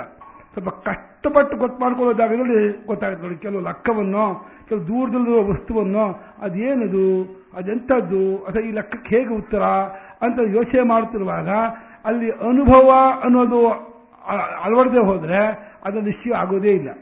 ಅದು ಅನುಭವ ಆಯಿತು, ನಿಶ್ಚಯವಾಯಿತು ಅನ್ನೋದೇನು ಶಬ್ದದಲ್ಲಿ ಎರಡು ಇದಿದೆಯೇ ಹೊರತು ನಿಶ್ಚಯವಾದ ಆಗಬೇಕಾದ್ರೆ ಅನುಭವ ಆಗಿಯೇ ನಿಶ್ಚಯ ಆಗಬೇಕು. ಅದು ಬುದ್ಧಿ ಒಂದಷ್ಟು ಕಸರತ್ತು ಮಾಡುತ್ತೆ. ಹೀಗಿರ್ಬಹುದಾ, ಅದು ಹೀಗ ಅಂತ ಎಷ್ಟೆಷ್ಟೋ ಯೋಚನೆ ಮಾಡಿ ಕೊನೆ ಗೊತ್ತಾಯ್ತು ಅಂತ, ಯಾವಾಗೋ ಗೊತ್ತಾಯ್ತು ಅಂತ ಆಗುತ್ತಲ್ಲ.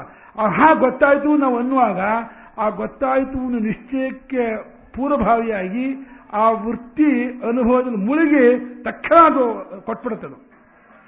ಏನಾಗುತ್ತೆ ಅಂದರೆ ಅನುಭವವೇ ವೃತ್ತಿಯಾಗಿ ತೋರುತ್ತದೆ. ಆದ್ದರಿಂದ ಅನುಭವ ಆಯಿತು ಮತ್ತೆ ವೃತ್ತಿಯಾಗಿ ತೋರ್ಕೊಳ್ತು ಅನ್ನೋದಕ್ಕೆ ಕಾಲದಿಂದ ವ್ಯವಧಾನ ಹೇಳೋಕ್ಕಾಗೋದೇ ಇಲ್ಲ. ಅಲ್ಲಿ ಕಾಲದಿಂದ 1 ಸೆಕೆಂಡು ಅಂತೋ 2 ನಿಮಿಷ ಅಂತೋ 1 ನಿಮಿಷ ಅಂತೋ ಹಾಗೆ ಲೆಕ್ಕ ಮಾಡೋಕ್ಕಾಗೋದೇ ಇಲ್ಲ.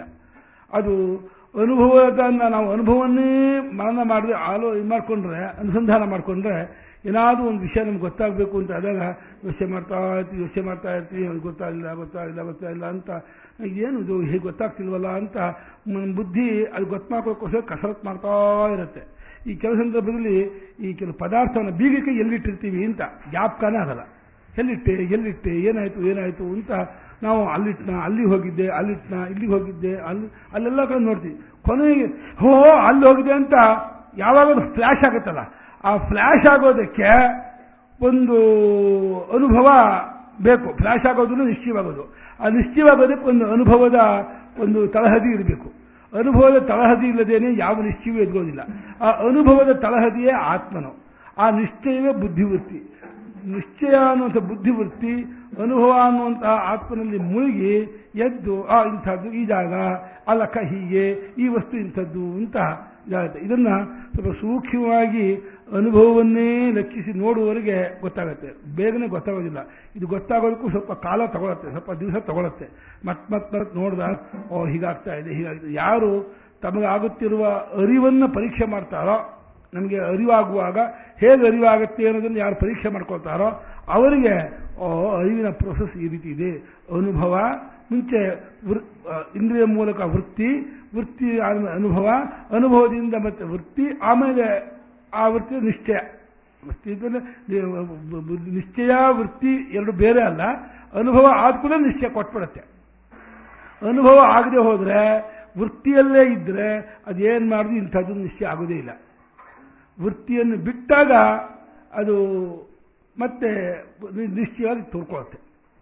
ಹಾಗಾಗಿ ಅನುಭವ, ವೃತ್ತಿ, ಪೂರ್ವಭಾವದಲ್ಲಿ ವೃತ್ತಿ, ಆಮೇಲೆ ಅನುಭವ, ಆಮೇಲೆ ನಿಶ್ಚಯ ಅಂತ ಹೀಗೆ 3 ಹಂತ ಇದೆ ಅಂತ ಭಾಷ್ಯಕಾರರು ಬರೆದಿದ್ದಾರೆ.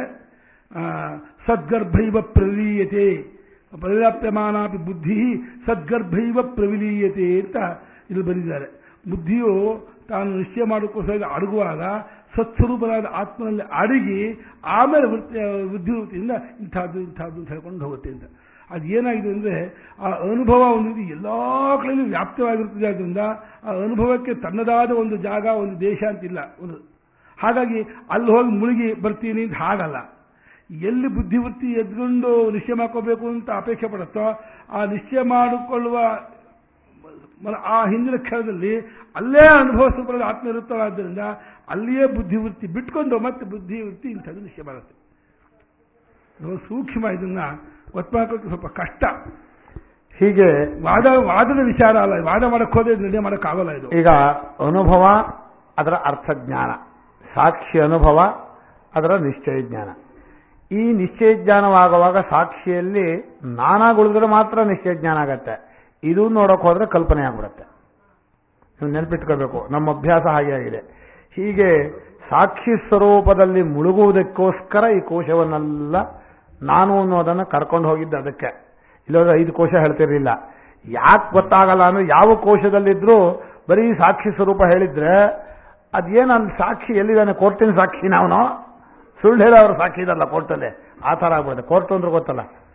ಹೀಗೆ ಸಾಕ್ಷಿ ಸ್ವರೂಪವನ್ನ ತಾನು ಅಂತ ಅನುಭವಿಸಿ ಅದರ ನಿಶ್ಚಯವಾದಾಗ ಅದು ಜ್ಞಾನವಾಗತ್ತೆ ಅಂತ ಹೇಳಿದೆ. ಈಗ ಇಲ್ಲಿ 1-2 ಅಂಶ ನಿಮಗೆ ಹೇಳಬೇಕು. ಅನುಭವ ಶಬ್ದವನ್ನು ನಾವು ಬಳಸ್ತಾ ಇದ್ದೀವಿ. ಬಳಸುವಾಗ ಬೆಲ್ಲ ತಿಂದ್ರೆ ನಿಮಗೆ ಅನುಭವ ಆಗತ್ತಲ್ವಾ? ಬೆಲ್ಲ ಬಾಯಲ್ಲಿದ್ದಾಗ ಸಿಹಿ ಅನುಭವ ಆಗತ್ತೆ. ಆದ್ಮೇಲೆ ಹೇಳೋ ಅಷ್ಟೊತ್ತಿಗೆ ಸಿಹಿ ಹೋಗಿರುತ್ತೆ. ಆಗಲೂ ನೀವೇನು ಹೇಳ್ತೀರಿ? ಬೆಲ್ಲದ ಅನುಭವ ನಿಮ್ಗೆ ಇದೆಯೋ ಇಲ್ವಾ? ಈಗ ಈ ಬೆಲ್ಲ ನಾಲ್ಗೆ ಮೇಲೆ ಇದೆಯಾ? ಬೆಲ್ಲದ ಅನುಭವ ಇದೆಯೋ ಇಲ್ವಾ? ಏನ್ರಿ ಇದೇಂತೀರಿ? ಅನುಭವ ಇಲ್ಲ, ಈಗ ಅನುಭವ ಇಲ್ಲ, ಈಗ ಪ್ರತ್ಯಯ ಇದೇ. ಆ ಅರ್ಥ ವ್ಯತ್ಯಾಸ ತಿಳ್ಕೋಬೇಕು ನೀವು. ನಾಲಿಗೆ ಮೇಲಿದ್ದಾದಕ್ಕೂ ಅನುಭವ ಅಂತ ಹೇಳ್ತೀವಿ, ಆಮೇಲೆ ಗೊತ್ತಾದದ್ದಕ್ಕೂ ಅನುಭವ ಅಂತ ಹೇಳ್ತೀವಿ. ಇಲ್ಲಿ 3 ಅರ್ಥದಲ್ಲಿ ಬಳಸಿದ್ದಾರೆ. ಇಂದ್ರಿಯಾನುಭವದಲ್ಲಿ 2. ಇನ್ನೊಂದು ಕಡೆ ಹೇಳ್ತೀನಿ ನೋಡಿ, ಎಷ್ಟು ಸ್ಪಷ್ಟವಾಗಿ ಗೊತ್ತಾಗತ್ತೆ ಅಂತ. ಅನುಭವ ಮಾಡ್ಕೊಳ್ಳೋಕೋಸ್ಕರ ಪ್ರಮಾಣವನ್ನು ಬಳಸಬೇಕು ಅಲ್ವಾ ಲೋಕದಲ್ಲಿ. ಇಲ್ಲಿ ಯಾವ ಪ್ರಮಾಣ ಬಳಸ್ಕೋಬೇಕು? ಅನುಭವವನ್ನೇ ಬಳಸ್ಕೋಬೇಕು, ಸಾಕ್ಷಿ ಅನುಭವನೇ ಬಳಸ್ಕೋಬೇಕು. ಬೇರೆ ಪ್ರಮಾಣ ಬಳಸ್ಕೊಳಕ್ ಬರಲ್ಲ. ಅದನ್ನ ಯಾವ ಪ್ರಮಾಣಗಳು ಇಂದ್ರಿಯಗಳು ಅದು ಕೆಲಸ ಮಾಡಿ ಆ ವೃತ್ತಿಯನ್ನ, ಈಗ ಬೆಲ್ಲನ ಹೀಗೆ ತಗೊಂಡು ಕೈಯಲ್ಲಿ ನೋಡಿ ಆ ನಾಲಿಗೆ ಮೇಲೆ ಇಟ್ಟು ಅಲ್ಲ, ಆ ನಾಲಿಗೆ ಅನ್ನೋದು ಆ ಅನುಭವ ಉಂಟು ಮಾಡೋದಕ್ಕೆ ಒಂದು ಪ್ರಮಾಣ ಆಗಿತ್ತು, ಸಿಹಿಯಿಂದ ಅನುಭವವನ್ನು ಉಂಟು ಮಾಡೋದಕ್ಕೆ. ಹಾಗೆ ಇಲ್ಲಿ ಯಾವುದು ಸಾಕ್ಷಿ ಅನುಭವಕ್ಕೆ ಯಾವ ಪ್ರಮಾಣವೂ ಇಲ್ಲ. ಸಾಕ್ಷಿನೇ ಅನುಭವವೇ ಪ್ರಮಾಣ. ಅನುಭವ ಪ್ರಮಾಣವನ್ನ ನಾನು ಅನ್ನೋದನ್ನ ಮೆಲ್ಲ ಕರ್ಕೊಂಡು ಬಂದು ಸಾಕ್ಷಿ ನಿಲ್ಲಿಸ್ಬಿಟ್ರಿ. ನಿಲ್ಲಿಸಿದಾಗ ತಿಳ್ಕೊಳ್ಬೇಕಾದ್ದು ಯಾವುದರ ಅನುಭವ? ಅದೇ ಅನುಭವ. ಯಾವ ಅನುಭವ ಪ್ರಮಾಣವಾಗಿದೆಯೋ ಆ ಅನುಭವವನ್ನೇ ನಾವು ನಿಶ್ಚಯ ಮಾಡಬೇಕಾಗಿದೆ. ಎಂಥ ಕಷ್ಟದ್ದು ಅಂದ್ರೆ ಸುಲಭಬಹುದು ಕಷ್ಟಬಹುದು. ಪ್ರತ್ಯಕ್ಷಾವಗಮಂ ಧರ್ಮ್ಯಂ ಸುಸುಖಂ ಕರ್ತವ್ಯಯಂ ಶ್ರದ್ಧಾ ಪುರುಷಾ ಅಂತ ಭಗವಂತ ಆ ಆತ್ಮಜ್ಞಾನವನ್ನು ಹೊರಗುವಾಗ ಇದಂತೂ ತೇ ಗುಷ್ಯತಮಮ್ಮ ಧರಿದ. ಇದಂತೂ ನಮ್ಮಲ್ಲ. 7ನೇ ಅಧ್ಯಾಯ 9. ರಾಜವಿದ್ಯಾ ರಾಜಗುಷ್ಯಂ ಪವಿತ್ರಮಿದಮುತ್ತಮಂ ಪ್ರತ್ಯಕ್ಷಾವಗಮಂ ಗಮ್ಯಂ. ಪ್ರತ್ಯಕ್ಷ ಅನ್ನೋ ಶಬ್ದಕ್ಕೆ ಅನುಭವ ಅಂತ ಅರ್ಥ. ನಾವು ಪ್ರತ್ಯಕ್ಷವಾಗಿ ಕಂಡಿದ್ದೀವಿ ಅಂದ್ರೆ ಇಂದ್ರಿಯದಿಂದ ಅಲ್ಲ, ಅನುಭವದಿಂದ ಕಂಡಾಗ ಗೊತ್ತಾಗತ್ತೆ. ಅದು ಸಾಕ್ಷಿಯಾಗಿ ಅನುಭವಿಸಿ, ಸಾಕ್ಷಿಯನ್ನು ತಾನಾಗಿ ಅನುಭವಿಸಿ, ಅನುಭವಿಸೋಕ್ಕೋಸ್ಕರ ಸಾಕ್ಷಿಯನ್ನೇ ಪ್ರಮಾಣ ಮಾಡಿಕೊಂಡು ಬುದ್ಧಿಯಲ್ಲಿ ಇಂಥ ಸಾಕ್ಷಿ ಸ್ವರೂಪ ನಿಶ್ಚಯ ಮಾಡಬೇಕು. ನಾವೇ ಸಾಕ್ಷಿ ಆಗ್ತೀವಿ, ನಾವೇ ಬುದ್ಧಿಯಾಗಿ ಬರ್ತೀವಿ, ನಾವೇ ಆ ಸಾಕ್ಷಿಯನ್ನು ಪ್ರಮಾಣವಾಗಿ ಬಳಸಿದ್ದೀವಿ. ಪ್ರಮಾಣವು ಸಾಕ್ಷಿ ಅನುಭವವೇ, ಪ್ರಮಾಣಕ್ಕೆ ವಿಷಯವೋ ಅಂದ್ರೆ ಪ್ರಮಾಣದಿಂದ ತಿಳ್ಕೊಳ್ಬೇಕಾದ್ದು. ಇಲ್ಲ ಆದರೆ ನಾಲಿಗೆ ಪ್ರಮಾಣವಾಗಿತ್ತು, ಬೆಲ್ಲ ವಿಷಯವಾಗಿತ್ತು, ಸಿಹಿ ಅನುಭವವಾಯಿತು, ಆಮೇಲೆ ಪ್ರತ್ಯಯ ಬಂತು. ಏನಂತ? ಈಗ ಬೆಲ್ಲ ಇಲ್ಲಿ ಹೋದ್ರು ಹೇಳ್ತೀವಿ ಅಂತ. ಹಾಗೆ ಆತ್ಮನ ಸ್ವರೂಪಕ್ಕೆ ಪ್ರಮಾಣ ಯಾವುದು? ಅನುಭವವೇ, ಸಾಕ್ಷಿ ಅನುಭವವೇ. ಆ ಸಾಕ್ಷಿ ಅನುಭವದಿಂದ ಇದನ್ನು ಬಿಟ್ಕೊಂಡು ಬಂದ. ಯಾವುದನ್ನ? ಒಂದೊಂದು ಅನ್ನಮಯ ಆತ್ಮವನ್ನು ಸರಿಸ್ಕೊಂಡು ಒಳಗೆ ಬಂದ. ಒಳಗೆ ಬಂದು ಆ ನಾನು ಅನ್ನೋ ಪ್ರತ್ಯಯವನ್ನು ತಗೊಂಡ್ಬಂದು ಸಾಕ್ಷಿಯಲ್ಲಿ ನಿಲ್ಲಿಸಿದ ಕೂಡಲೇ ನಾನು ಅನ್ನೋದು ಇದುವರೆಗೂ ಪರಿಚ್ಛಿನ್ನವಾಗ್ತಾ ಇತ್ತು. ಅಲ್ಲ, ಅಷ್ಟರಲ್ಲೂ ಒಂದು ಅಭಿಮಾನ ರೂಪವಾಗಿತ್ತು. ಅಲ್ಲಿ ಅಭಿಮಾನ ರೂಪ ಇಲ್ಲ, ಹೋಗ್ಬಿಡ್ತು. ನಾನು ಅನ್ನೋದು ಏನು ಅಹಂ ಪ್ರತ್ಯಯ ಇದ್ನೋ ಆ ಅಹಂ ಪ್ರತ್ಯಯ ಸಾಕ್ಷಿ ಸ್ವರೂಪದಲ್ಲಿ ನಿಂತು ಕೂಡಲೇ ಸಾಕ್ಷಿ ಸ್ವರೂಪವಾಗಿ ನಿಂತು ಹೊರಟೋದ್ಮೇಲೆ ಮತ್ತೆ ಬುದ್ಧಿಯಾಗಿ ಬಂದು ಗೊತ್ತಾಯ್ತು ನಾನು ಎಂಥವನೋ, ನಾನು ಅಲ್ಲದೆ ಇರೋದು ಯಾವುದೂ ಇಲ್ಲ. ಯಾವ್ದು ನಾನು ಗೊತ್ತಿಲ್ಲ, ಆದರೆ ನಾನು ಅಲ್ಲದೆ ಇರೋದು ಯಾವುದೂ ಇಲ್ಲ ಅಂದ. ನಾನು ಯಾವ್ದು ಗೊತ್ತಿಲ್ಲ ಅಂದ್ರೆ ನಾನು ಅಂತ ಹೇಳೋಕೆ ಗೊತ್ತಿಲ್ಲ. ಈಗ ನಾನು ಎಂಥವನು ಅಂತ ಈಗ ಹೇಳ್ತಾ ಇದ್ವಲ್ಲ, ಹಾಗೆ ನಾನು ಅಂತ ತಿಳ್ಕೊಂಡಿಲ್ಲ. ಆದರೆ ನಾನು ಗೊತ್ತಿಲ್ಲ ಅನ್ನೋದಿಲ್ಲ, ನಾನು ಅಲ್ಲದೆ ಇರೋದು ಯಾವುದೂ ಇಲ್ಲ ಅಂತ. ಇಲ್ಲಿ ನಾನೆಲ್ಲದೆಂಬುದೇನಿಲ್ಲ ಅಂತ ನಮ್ಮ ಗುರುಗಳು ಒಂದು ಪದ್ಯ ಬರೆದಿದ್ದಾರೆ. ನಾನೆಲ್ಲದೆಂಬುದೇನಿಲ್ವಂತೆ. ನಾನಲ್ಲ ಅನ್ನೋದು ಹೇಳೋಕೆ ಏನೂ ಇಲ್ಲ ಇಲ್ಲಿ. ಎಲ್ಲವೂ ನಾನು ಅಂತ ಹೇಳಿಲ್ಲ ಅವರು. ನಾನಲ್ಲ ಅನ್ನೋದು ಯಾವುದೂ ಉಳಿದಿಲ್ಲ. ಭಾಷೆಯಲ್ಲಿ ಆ ಸಾಕ್ಷಿಯನ್ನು ಅನುಭವಿಸಿದಾಗ ಆ ಥರದ ಪದ್ಯ ಬರುತ್ತೆ.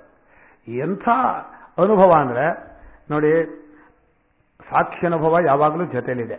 ನಿಮಗೆ ಟೈಮು ಯಾವಾಗ ತಿಳ್ಕೊಳ್ಬೇಕೋ, ಎಲ್ಲಿ ಹೋಗಬೇಕೋ, ಯಾವ ಪ್ರಮಾಣ ಉಪಯೋಗಿಸ್ಬೇಕೋ ಏನೂ ಕಷ್ಟ ಇಲ್ಲ, ಸುಲಭ ತಾನೆ. ಅನುಭವದಲ್ಲಿ ಇದ್ದು ಜೊತೆಲೇ ಇರುವಂಥ ಅನುಭವ. ಇರೋ ಅನುಭವವನ್ನು ತಿಳ್ಕೊಳ್ಳೋ ಅಂತಂದ್ರೆ ತಿಳ್ಕೊಳ್ಳೋಕ್ಕೆ ಹೋಗಲ್ಲ. ತಿಳ್ಕೊಂಡ ಬುದ್ಧಿವೃತ್ತಿಯನ್ನು ಅನುಭವ ಅಂತೀವಿ, ತಿಳ್ಕೊಳ್ಳೋ ಬೇಕಾದ ಸ್ವರೂಪವನ್ನು ಅನುಭವ ಅಂತೀವಿ, ತಿಳ್ಕೊಳ್ಳೋ ಅನುಭವ ಬೇಕಾದ ಪ್ರಮಾಣವೂ ಅನುಭವ ಅಂತೀವಿ. ಈಗ ಅನುಭವ ಶಬ್ದವನ್ನು 3 ಥರ ಬಳಸಿಬಿಟ್ರೆ ನನ್ನ ಕನ್ಫ್ಯೂಸ್ ಆಗಲ್ವಾ ಅಂದರೆ ಇನ್ನೇನು ಪದ ಇಲ್ಲ ಅಲ್ಲಿ ಬಳಸೋದಕ್ಕೆ. ಅದಕ್ಕೆ ಶಂಕರರು ಒಂದ್ಸಲ ಏಷಃ ಸರ್ವ ಸಂಸಾರ ವ್ಯಾವೃತ್ತ ಸರ್ವ ಸಂಸಾರ ಧರ್ಮಕ ಅನುಭವಾತ್ಮಕೋ ಬ್ರಹ್ಮ ಸಂಜ್ಞಕ ಪದಾರ್ಥ ಅಂದ್ರು. ಅನುಭವ ಸ್ವರೂಪವಾದ ಬ್ರಹ್ಮ. ಇಲ್ಲಿ ಅನುಭವ ಅಂದ್ರೆ ಬ್ರಹ್ಮ ಅಂದ್ರೂ ಒಂದೇ ಅರ್ಥ. ಆತ್ಮಾನುಭವ ನಿಶ್ಚಯವಾಗತ್ತೆ. ಎಂಥದ್ದು? ಆತ್ಮಾನುಭವ ಅಂತ ಬರೆದಿದ್ದಾರೆ. ಯಾವಾಗಲೂ ಸಂಸಾರಿ ಆಗಿಲ್ಲ ಇತ್ಯೇಷ ಆತ್ಮಾನುಭವ. ಇಲ್ಲಿ ಆತ್ಮನ ಅನುಭವ ಅಂದ್ರೆ ನಿಶ್ಚಯ ಅಂತ ಅರ್ಥ ಬುದ್ಧಿವೃತ್ತಿಯಲ್ಲಿ. ಆತ್ಮನೇ ಅನುಭವ, ಆತ್ಮನ ಅನುಭವ, ಅನುಭವವೇ ಪ್ರಮಾಣ. 3 ಪದಗಳನ್ನು ಬರೆದು ಬಿಟ್ಟಿದ್ದಾರೆ. ಆತ್ಮನ ಅನುಭವ ಅಂದಾಗ ಬುದ್ಧಿವೃತ್ತಿಯ ನಿಶ್ಚಯ ಅಂತಾಯ್ತು. ನೀವು ತುಂಬಾ ಕಷ್ಟಪಡಕ್ಕೆ ಹೋಗಬೇಡಿ. ಆತ್ಮನನ್ನ ಈಗ ಬೆಲ್ಲದ ಅನುಭವ ಅಂದ್ರೆ ಏನರ್ಥ? ಈಗ ಬೆಲ್ಲದ ಅನುಭವ ಇದೆ ಅಂತ ಹೇಳಿದ್ರೆ ಬೆಲ್ಲದ ಬಗ್ಗೆ ನಿಶ್ಚಯ ಜ್ಞಾನ ಇದೆ ಅಂತ ಅರ್ಥ. ಬೆಲ್ಲ ನಾಲ್ಗೆ ಮೇಲೆ ಇದೆ ಅಂತ ಅರ್ಥ ಅಲ್ಲ. ನಮ್ಮ ಗುರುಗಳಲ್ಲಿ ಸಿಟ್ಟು ಬಂದಾಗ ಸಿಟ್ಟಿನ ಅನುಭವ ಇರುತ್ತೆ. ಸಿಟ್ಟು ಇಳಿದ ಮೇಲೆ ನಂಗೆ ಸಿಟ್ಟು ಬಂದಿತ್ತು ಅಂತ ಹೇಳುವಾಗ ಸಿಟ್ಟಿನ ಪ್ರತ್ಯಯ ಇರುತ್ತೆ ಅಂದ್ರು. ಅದು ಶಬ್ದಗಳನ್ನು ಹೇಗೆ ಬಳಸ್ಕೊಂಡಿದ್ದಾರೆ ಅಂದರೆ ವೇದಾಂತವನ್ನು ಓದ್ತಾ ಇದ್ದವರಿಗೆ ಇದಕ್ಕೆ ಹೇಳ್ತಾ ಇದ್ದಾರೆ, ಈ ಅನುಭವಕ್ಕೆ ಹೇಳ್ತಾ ಇದ್ದಾರೆ ಗೊತ್ತಾಗುತ್ತೆ.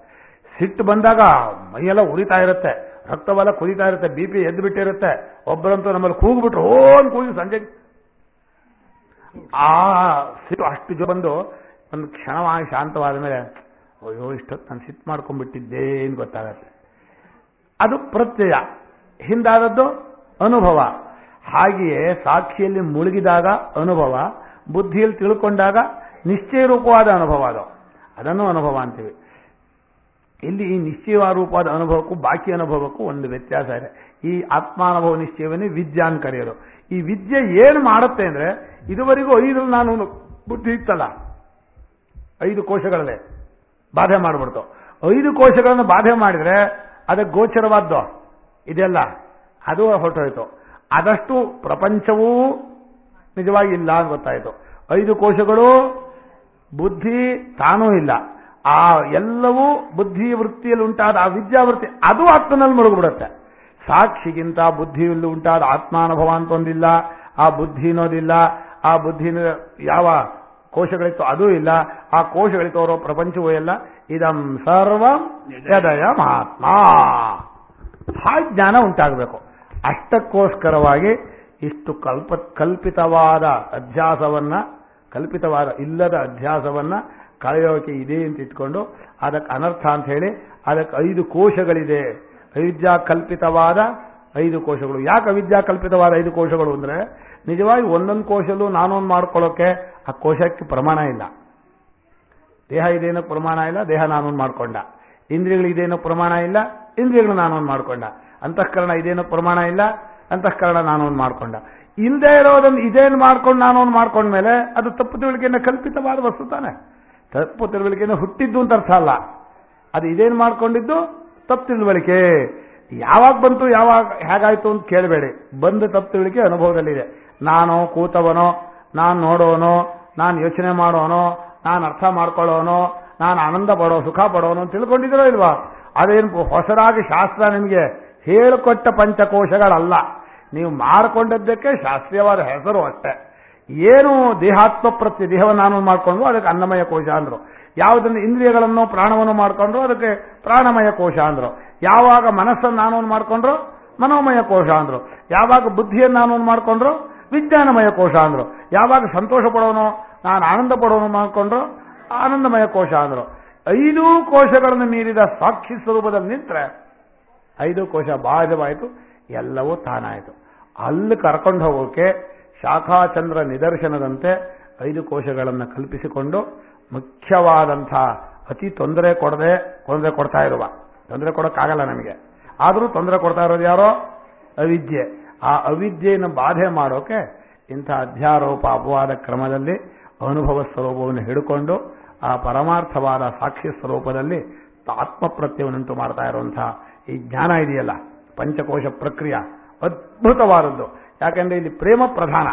ನಾನು ಹೇಳ್ತೇನೆ, ಇದು ಆನಂದ ಆತ್ಮ ಬ್ರಹ್ಮಪುಚ್ಛಂ ಪ್ರತಿಷ್ಠಾ ಅಂತ ಹೇಳುತ್ತೆ. ಒಂದೊಂದು ಪ್ರಕ್ರಿಯೆಯು ಒಂದೊಂದು ದೃಷ್ಟಿಯಿಂದ ಹೊರಟಿದೆ ನೋಡಿ. ಕಾರ್ಯಕಾರಣ ಪ್ರಕ್ರಿಯೆಗೆ ಇರುವಿಕೆಯನ್ನು ಹಿಡ್ಕೊಂಡು ಹೊರಟಿತು. ಇದು ದೃಶ್ಯ ಪ್ರಕ್ರಿಯೆ ಅರಿವನ್ನು ಹಿಡ್ಕೊಂಡು ಹೊರಟು. ಇದು ಪಂಚಕೋಶ ಪ್ರಕ್ರಿಯೆ ಆನಂದವನ್ನು ಹಿಡ್ಕೊಂತು. ಅವಸ್ಥಾತ್ರಯದಲ್ಲಿ ಎಲ್ಲವೂ ಇದೆ. ಅವಸ್ಥಾತ್ರಯ ವಿಚಾರ ನನಗೆ ಮತ್ತೆ ವಿಸ್ತಾರ ಹೇಳಲ್ಲ. ಅಂದ್ರೆ ಮನುಷ್ಯನು ಅನುಭವವನ್ನು ಹಿಡ್ಕೊಂಡು ಹೋಗುವಾಗ ಅದರಲ್ಲಿ ಯಾವುದೋ ಒಂದನ್ನು ಹಿಡ್ಕೊಂಡು ಅದರ ಮೂಲಕ ಅದನ್ನು ಹೇಳಕ್ಕೆ ಹೊರಟ್ವಿ. ನಿಜವಾಗಿ ಸಾಕ್ಷಿಯಲ್ಲಿ ಇರುವು ಅನ್ನೋದು ಒಂದು ಕಲ್ಪಿತವೇ, ಇದೇ ಇಲ್ಲ ಅನ್ನೋದು ಎರಡೂ ಅಲ್ಲ. ನಸತ್ತಂ ನಾಸದುಚ್ಯತೆ ಹೇಳಬೇಕು. ಆದರೆ ಅವನ ಇರವೇ ಇದೆಲ್ಲ. ಸಾಕ್ಷಿ ಎಂದರೆ ಬರಿಯ ಇರವು ಅಂತ ಹೇಳಿಬಿಡ್ತಾರೆ. ಬರಿಯ ಇರುವು ಅನ್ನೋದು ಒಂದು ಅಧ್ಯಾರೋಪವೇ. ಇದು ಅರ್ಥವಾಗಬೇಕಾದ್ರೆ ಆ ಅಧ್ಯಾರೋಪಾಪವಾದ ಪ್ರಕ್ರಿಯೆಯನ್ನೇ ವಿಸ್ತಾರವಾಗಿ ಒಂದ್ಸಲ ಕೇಳಿದರೆ ಈ ಶಬ್ದವನ್ನು ಇದಕ್ಕೋಸ್ಕರ ಬೆಳೆದ್ರು, ಈ ತಪ್ಪು ತಿಳುವಳಿಕೆಯ ಅಂಶ ಇಲ್ಲಿ ಹೋಯಿತು ಅನ್ನೋದು ನಮ್ಗೆ ಚೆನ್ನಾಗಿ ಅರ್ಥವಾಗುತ್ತೆ. ಹೀಗೆ ಅನುಭವ ಪ್ರಧಾನವಾದ ವಿಚಾರ, ಅಧ್ಯಾಸವನ್ನ ತೆಗೆದುಹಾಕುವಂತಹ ವಿಚಾರ, ಅಂತಹ ಪ್ರಕ್ರಿಯೆಯನ್ನು ಅನುಭವದಿಂದ ನಿರೂಪಣೆ ಮಾಡೋ ವಿಷಯವನ್ನ ಇದುವರೆಗೆ ನಾನು 3 ಪ್ರಕ್ರಿಯೆಯನ್ನು ಹೇಳಿದೆ ಕಾಣುತ್ತೆ. 3 4 ವಿದ್ಯಾ ಪ್ರಕ್ರಿಯೆ ಇಟ್ಕೊಂಡ್ರೆ 4. ಪ್ರಧಾನವಾಗಿ ಕಾರ್ಯಕಾರಣ ಪ್ರಕ್ರಿಯೆ, ಅವಸ್ಥಾತ್ರಯ ಪ್ರಕ್ರಿಯೆ, ಪಂಚಕೋಶ ಪ್ರಕ್ರಿಯೆ ಅಂತ ಹೇಳಿದ್ದೀನಿ. ದೃಶ್ಯ ಪ್ರಕ್ರಿಯೆ 4 ಹೇಳಿದ್ದೀನಿ. ಇನ್ನು ಸಾಮಾನ್ಯ ವಿಶೇಷ ಪ್ರಕ್ರಿಯೆ ಎನ್ನುವಂತಹ ವಿಷಯವನ್ನ ನಾಳೆ ನಾವು ವಿಸ್ತಾರವಾಗಿ ಚರ್ಚೆ ಮಾಡೋಣ. ಇವತ್ತಿಗೆ ಈ ವಿಚಾರವನ್ನ ಮುಕ್ತಾಯ ಮಾಡ್ತಾ ಇದೊಂದು ರಹಸ್ಯ ನಂಗೆ ಅನಿಸ್ತಾ ಇದೆ. ಹೇಳಿ. ಏನಂದ್ರೆ ಈ ನಾವು ಯಾವಾಗ ಅನ್ನಮಯ ನಾವಾಗ್ತೀವೋ ಆವಾಗ ಈ ಸ್ಥೂಲ ಪ್ರಪಂಚ ನಾವು ಕಾಣೋದು. ನಮಗೆ ಪ್ರಪಂಚ ಕಾಣ್ತಾ ಇದೆ ಅಂದ್ರೆ ಅರ್ಥಾತ್ ನಾವು ಅನ್ನಮಯ ನಾವಾಗಿದ್ದೀವಿ ಅಂತ. ಯಾವಾಗ ನಾವು ಪ್ರಾಣಮಯ ಆಗ್ತೀವೋ ಆವಾಗ ಇಡೀ ಪ್ರಪಂಚವೆಲ್ಲ ಬರೀ ಕ್ರಿಯಾಮಯವಾಗಿ ಕಾಣುತ್ತೆ, ಸ್ಪಂದನ ಮಾತ್ರ ಕಾಣುತ್ತೆ, ಚಲನಾತ್ಮಕವಾಗಿ ಕಾಣುತ್ತೆ, ವಿಕಾರಾತ್ಮಕವಾಗಿ ಬದಲಾವಣೆ ಆಗ್ತಾ ಇದೆ, ಏನೋ ಅಲುಗಾಟ ಅಷ್ಟೇ ಅಂತ ಅನಿಸ್ತಾ ಇದೆ. ಹಾಗೆ ನಾವು ಮನೋಮಯರಾದಾಗ ಕನಸಿನಂತೆಯೇ ಈ ಪ್ರಪಂಚ ಬರೀ ಮನೋವೃತ್ತಿಯೋ, ಮನಸ್ಸು ಬಿಟ್ಟು ಬೇರೆ ಇಲ್ವೇ ಇಲ್ವೋ ಪ್ರಪಂಚ ಅಂತ. ಕನಸಲ್ಲಿ ಹೇಗೆ ಎಲ್ಲವೂ ಮನಸ್ಸೆಯೋ ಹಾಗೆ ಇಲ್ಲೂ ನಾವು ಈಗ ಮನಸ್ಸಲ್ಲೇ ನಾವು ನಿಂತ್ಕೊಂಡ್ವಿ ಅಂತಂದ್ರೆ ಈ ಮನಸ್ಸಿಗಿಂತ ಬೇರೆಯಾಗಿ ಪ್ರಪಂಚವಾಗಲಿ, ಜನ ಆಗಲಿ, ಪದಾರ್ಥ ಆಗಲಿ ಯಾವುದೂ ತಿಳಿಯೋದೇ ಇಲ್ಲ. ಹಾಗೆ ಸಾಕ್ಷಿಯಾಗಿ ನಿಂತ್ಕೊಂಡ್ವಿ ಅಂತಂದ್ರೆ ಸಾಕ್ಷಿಯಾಗಿ ಹಾಕಿದ ಬೇರೆ ಏನು ಉಳಿಯೋದೇ ಇಲ್ಲ. ಇಲ್ಲಿಯೇ ಈಗಲೇ ನಾವು ಅನ್ನಮಯ ಕೋಶ, ಪ್ರಾಣಮಯ ಕೋಶ, ಮನೋಮಯ ಕೋಶ ಅಂತ ಹೇಳಿ ಒಂದಷ್ಟು ದಿವಸ ಇದನ್ನು ಅಭ್ಯಾಸ ಮಾಡೋದು, ಆಮೇಲೆ ಒಂದಷ್ಟು ದಿವಸ ಮನೋಮಯ, ಒಂದಷ್ಟು ದಿವಸ ಅಂತಲ್ಲ. ಈಗಲೇ ಇಲ್ಲೇ ಒಂದೊಂದು ಕೋಶದಲ್ಲಿರ್ತಕ್ಕಂತಹ ಅಭಿಮಾನದಿಂದ ಒಂದೊಂದು ರೀತಿ ಪ್ರಪಂಚ ತೋರ್ತಾ ಇದ್ರೆ ಸಾಕ್ಷಿ ರೂಪದಲ್ಲಿ ನಿಂತ್ಕೊಂಡು ನೋಡ್ಬಿಟ್ರೆ ಈಗಲೇ ಪ್ರಪಂಚ ತೋರೋದೇ ಇಲ್ಲ, ಸಾಕ್ಷಿ ಸ್ವರೂಪವಾಗಿಯೇ ತೋರುತ್ತೆ. ಹಾಗಾಗಿ ಅದಕ್ಕೆ ನಾವು ಮತ್ತೆ ಇದು ಎಷ್ಟು ದಿವಸ ಇದನ್ನು ಪಂಚಕೋಶ ಪ್ರಕ್ರಿಯೆಯನ್ನು ಅಭ್ಯಾಸ ಮಾಡಬೇಕು ಅಂತ ಆ ತರಹ ಕಾಲ ಅವಧಿಯನ್ನೆಲ್ಲ ಏನು ಇಟ್ಕೋಬೇಕಾಗಿಲ್ಲ. ಈ ಕೇಳುವ ಸಮಯದಲ್ಲಿಯೇ ನಮಗೆ ಆ ವಿವೇಕ ಇದ್ದುಬಿಟ್ಟು ನಾವು ಸಾಕ್ಷಿ ರೂಪದಲ್ಲಿ ನಿಂತ್ಕೊಂಡ್ಬಿಟ್ರಿ ಅಂತಲೇ ಇಲ್ಲಿ ಈಗಲೇ ಪ್ರಪಂಚ ಇಲ್ಲವೇ ಇಲ್ಲ, ಯಾವಾಗಲೂ ಇಲ್ಲವೇ ಇಲ್ಲ, ಯಾವಾಗಲೂ ಇರೋ ಸಾಕ್ಷಿಯನ್ನೇ ತಪ್ಪು ಕಲ್ಪನೆಯಿಂದ ಪ್ರಪಂಚ ಸ್ಥೂಲ ಪಂಚಭೂತ, ಪ್ರಾಣಮಯ, ಮನೋಮಯ ಅಂತ ಈ ರೀತಿಯಾಗಿ ಕಲ್ಪಿಸ್ತಾ ಇದ್ದೀವಿ ಅನ್ನೋದನ್ನ ನಾವು ಇದನ್ನ ಭಾಷೆಕಾರ ಬರೆದಿದ್ದಾರೆ, ಸ್ವಾಮಿಗಳು ತೋರಿಸಿದ್ದಾರೆ. ಇದನ್ನು ಗಮನಿಸಿದ್ರೆ ಅವಾಗ ಓಹೋ ಇದೊಂದು ವಿಶೇಷ. ಪ್ರಪಂಚ ಅನ್ನೋದು ಒಂದಕ್ಕೆ 5 ಹೆಸರೇ ಹೊರತು 5 ಪ್ರಪಂಚ ಇಲ್ಲ, 5 ವಿಶೇಷ ಇಲ್ಲ. ಯಾವ ಒಂದು ನಿಂತ್ಕೊಂಡು ಅದೊಂದಾಗೇ ಕಾಣುತ್ತೆ ಪ್ರಪಂಚ. ಹೇಗೆ ನಿಂತ್ಕೊಂಡು ಹಾಗೆ ತೋರ್ತಾ ಇರುತ್ತೆ. ಎರಡು ಮಾತಾಡ್ಬೇಕಾ? ಬನ್ನಿ. ನಸಪ್ನವರು ನಮ್ಮ ಕಾರ್ಯಾಲ ಪರವಾಗಿ 2 ಮಾತನ್ನ ತಿಳಿಸ್ತಾರೆ, ಕೇಳಬೇಕು ಅಂತ ಪ್ರಾರ್ಥನೆ. ಭಕ್ತಾದಿಗಳಲ್ಲಿ ವಿನಂತಿ.